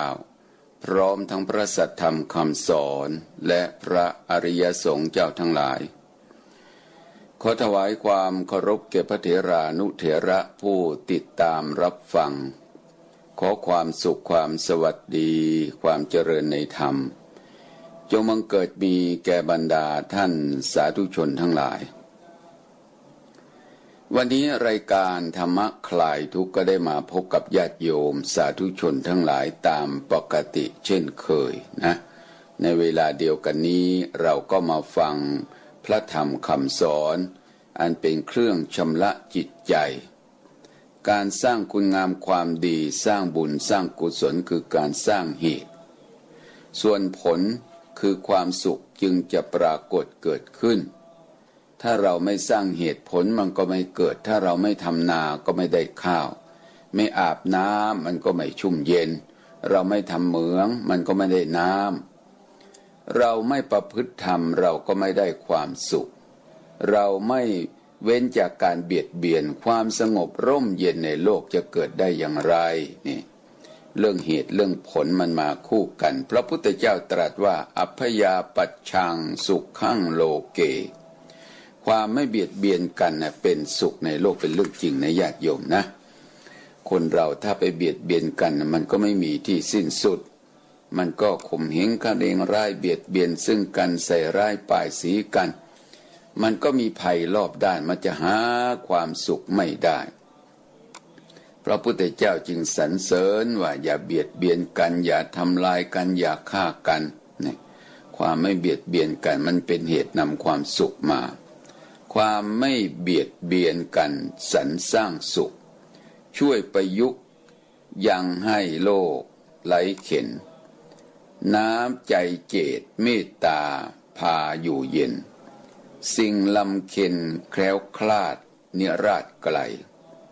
ผูกไมตรีมีจิตคิดโอบอ้อมอารีน้อมนำสุขทุกข์กระใสต่างเอื้อเฟื้อเผื่อแผ่มีแก่ใจยังโลกให้หันษาสถาพรอย่างน้อยที่สุดการเอื้อเฟื้อเผื่อแผ่ความปีผู้มีเมตตาเนี่ยมันทำให้โลกใบนี้อยู่ร่มเย็นเป็นสุขคนเราจะมีความสุขถ้าปราศจากคุณงามความดีมันก็ไร้ค่าแล้วเนาะไร้ค่าไร้ความหมายความดีเป็นสิ่งที่เราควรกระทำถ้าเราไม่ได้ทำความดีชีวิตของเรามันก็ไร้ค่าไร้ความหมายค่าราคาชีวิตมันอยู่ที่การทำความดีความดีไม่ใช่ดีมีด้วยทรัพย์ไม่ได้นับโคตรเง่าเผ่าพงษาคนจะดีด้วยการงานนาอีกวิชาศีลธรรมนำให้ดีคำบัณฑิตท่านก็สอนท่านก็ตักเตือนกันความดีมันก็มีทุกที่ทุกสถานถ้าเกิดว่าเราไม่รู้จักสร้างความดีเราจะหาดีไม่เจอหาดีไม่ได้แต่อย่างไรก็ตามถ้าเรามีโอกาสมีเวลาควรจะได้สร้างดีกันสร้างดีแล้วก็ทำดีแล้วก็ทำดีถึงที่สุดดีแล้วเราก็จะได้ดีตามความปรารถนาเราอยากได้ดีแต่ไม่ทำดีนะเยอะญาติโยมอยากได้ดีแต่ไม่ทำดีอยากได้ดีไม่ทำดีนั้นมีมากดีแต่อยากแต่ไม่ทำหน้าขำหนออยากได้ดีต้องทำดีอย่ารีรอดีแต่ขอรอแต่ดีไม่ดีเลยเนี่ยถ้าเราคิดหวังเราอยากจะได้ดีทำดีเป็นที่รักของลูกเต้าเราก็ต้องทำดีให้ลูกให้หลานให้เห็นเป็นตัวอย่างอยากให้บ้านเมืองเขารู้ว่าเราเป็นคนดีเราต้องทำดีความดีที่เราทำมันจะยกย่องเชิดชูเราให้เป็นคนดีนะยกย่องให้เราเป็นคนดีคือถ้าเกิดว่าเราไม่สร้างดีวันนี้เราจะไปสร้างดีวันไหนสร้างดีวันนี้ก็เพื่อดีในวันข้างหน้า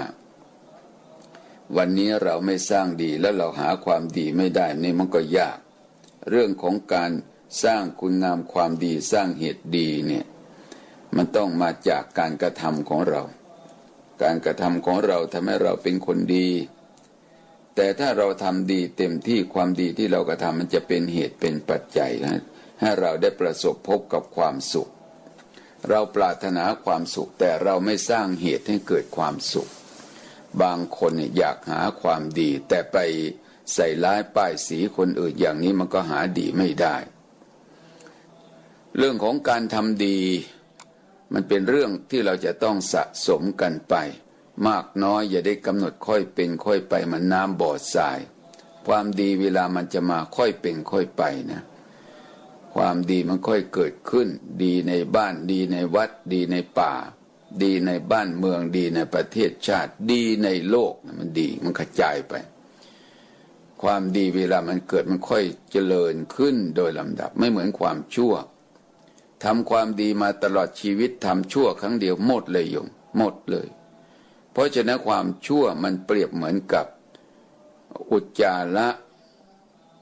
มันมีกลิ่นเหม็นเอาไปวางไว้ที่ไหนก็ตามของที่มีของกลิ่นของหอมเขาใช้เป็นเวลาหลายสิบปีมันไม่ทำอากาศเสียเป็นอุจจาระแมวอุจจาระอะไรก็ตามไปตั้งไว้กลางห้องนะมันหมดเลยหมดดีเลยของที่ดีในห้องทั้งหมดมันดีมาตลอดแต่มันของเสียเล็กน้อยอยู่กลางห้องนิดเดียวแค่นั้นหมดเลยเหมือนความชั่วทำความดีมาตลอดชีวิตแต่ใกล้วาระจิตทำชั่วครั้งเดียวความดีที่ทำมามันหมดสภาพเนี่ยเรื่องการสร้างความดีเรื่องเหตุให้เกิดความดีทำดีทำไปทำไม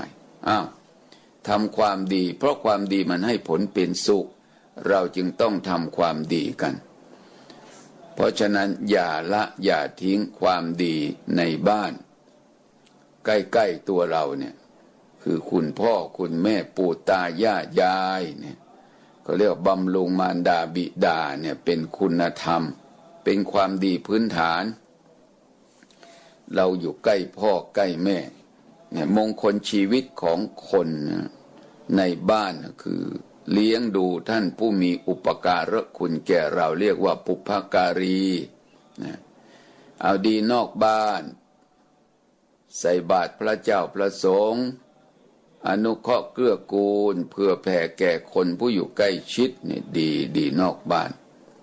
เป็นคนที่มีจิตใจเอื้ออาทรแก่คนอื่นรู้จักช่วยเหลือแต่ไม่ใช่ช่วยจนเหลือจนทำให้ตนเป็นทุกข์อย่างนี้ไม่ถูกต้องช่วยให้เขา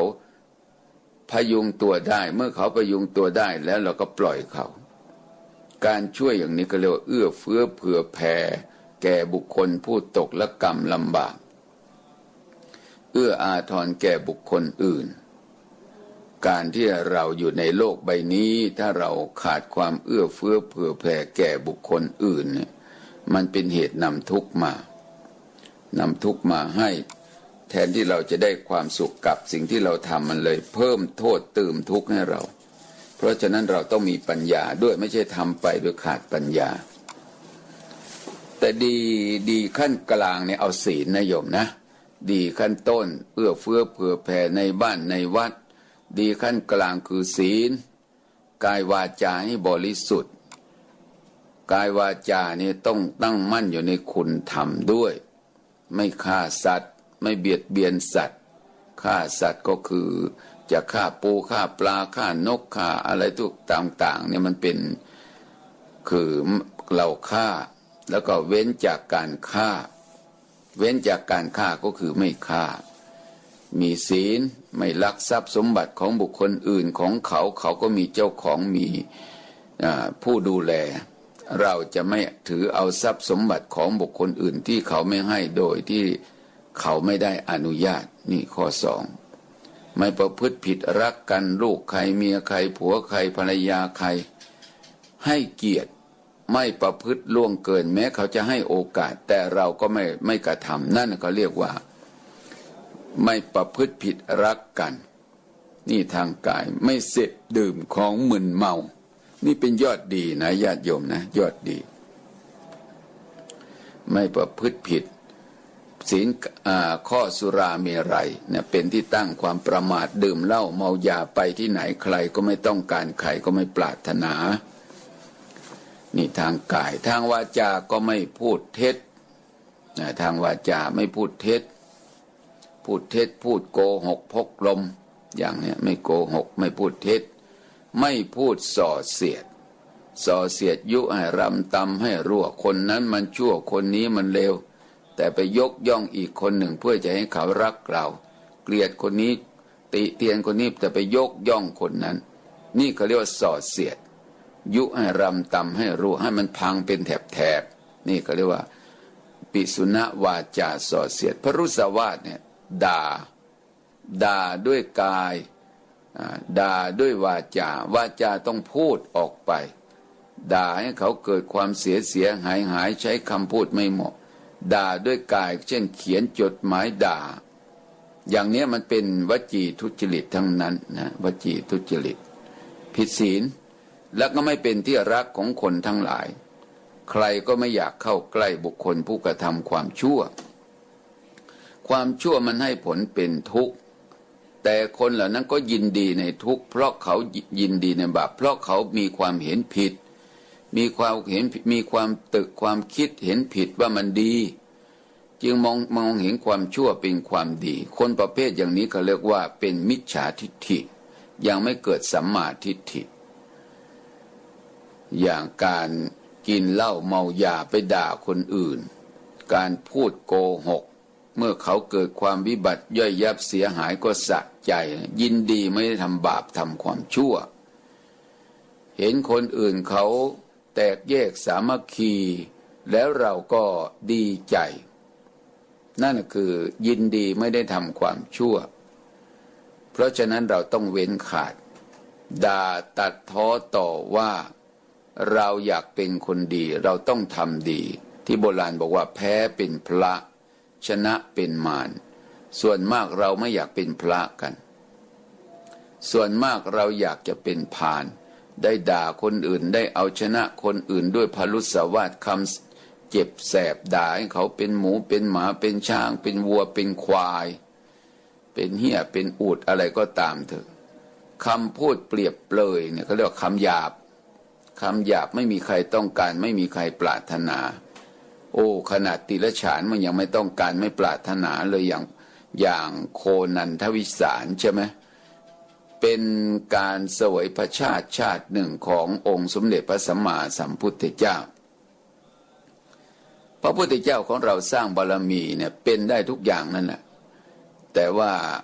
กรรมนี่มันจำแนกแยกไปชาติหนึ่งความหลงครอบงำตายและไปเกิดเป็นโคมีกำลังมากเขาเรียกโคนันทวิสารพระโพธิสัตว์เนี่ยไปเกิดเป็นนกเป็นลาเป็นเหี้ยเป็นอูฐเป็นโคพูดภาษามนุษย์ได้เจ้าของโคเนี่ยพูดวาจาไม่ไพเราะโอ้ยไอ้โคขี้เกียจไอ้โคขี้คร้านจงลากเกวียนไปท้า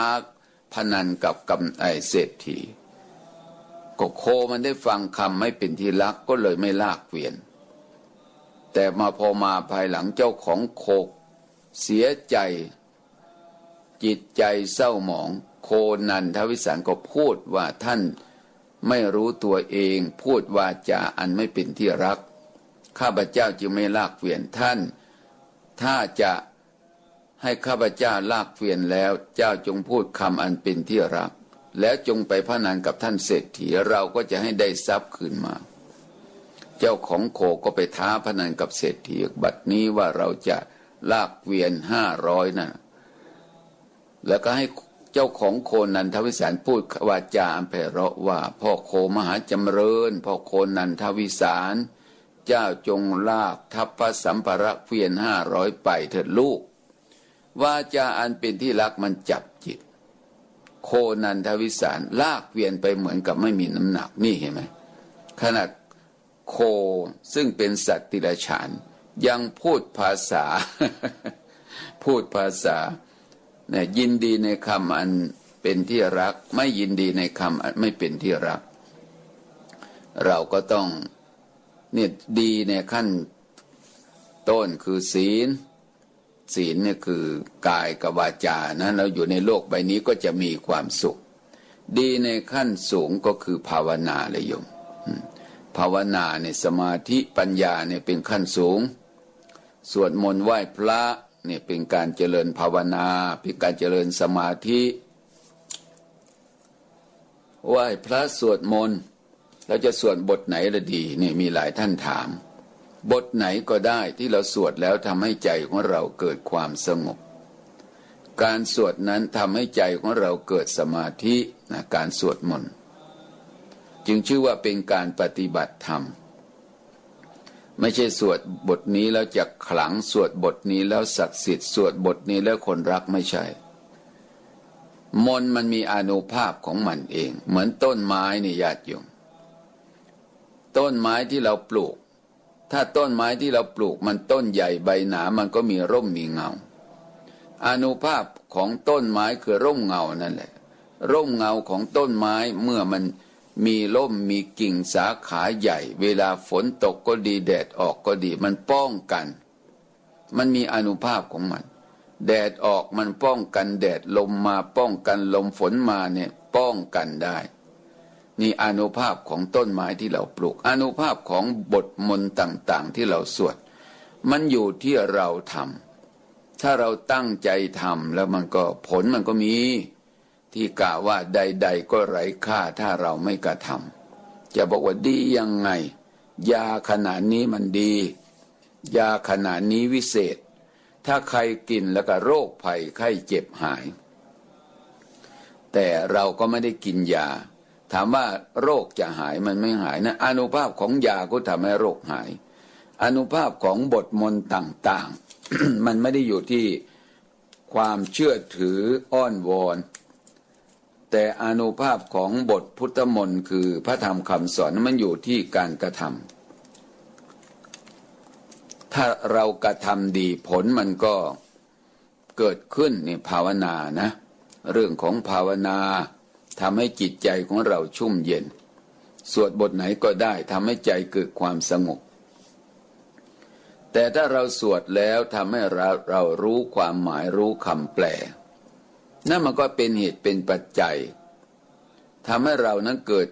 กิดสมาธิและสมาธิตัวนี้เป็นปัจจัยให้เกิดปัญญาสวดว่าสังขารทั้งหลายไม่เที่ยงสังขารทั้งหลายเป็นทุกข์ธรรมทั้งหลายเป็นอนัตตาเนี่ยนี่เป็นเรื่องทำให้เกิดประเทืองปัญญาศีลสมาธิปัญญามันเกิดขึ้นอาศัยอะไรอาศัยเหตุปัจจัยเหตุปัจจัยทำให้เกิดศีลจึงเกิดสมาธิจึงเกิดและปัญญาจึงเกิดสมาธิมันเหมือนกับน้ำนี่โยมน้ำขุ่นจะเป็นน้ำในแม่น้ำใหญ่ๆเช่นเจ้าพระยาน้ำหนองน้ำคลองที่มันใหญ่ที่มันขุ่นก็เพราะว่าตะกอนแต่เมื่อตะกอนน้ำในตุ่มในหนองในคลองถ้าเกิดมันจมน้ำก็ใสเมื่อน้ำใสคนไปมองน้ำย่อมมองเห็นน้ำว่าในน้ำมีกุ้งหอยปูปลาฉันใดคนที่ทำสมาธิก็เหมือนกันสมาธิมันเป็นปัจจัยทำให้เกิดปัญญามันเกิดความรู้แก้ปัญหาต่างๆได้เกิดสมาธิแล้วเกิดปัญญาพระพุทธเจ้าจึงตรัสสอนพุทธบริษัทว่าสมาธิงภิกขเวภาเวทะดูก่อนภิกษุทั้งหลายพวกเธอพึงเจริญสมาธิสมาหิโตยะท่าปูตังปชานาติเมื่อจิตเกิดสมาธิแล้วย่อมรู้ตามความเป็นจริงขึ้นชื่อว่ารูปมันก็ทรงไว้ซึ่งความไม่เที่ยงขึ้นชื่อว่านามก็ทรงไว้ซึ่งความไม่เที่ยงมันไม่เที่ยงอย่างไรดูหยาบก่อน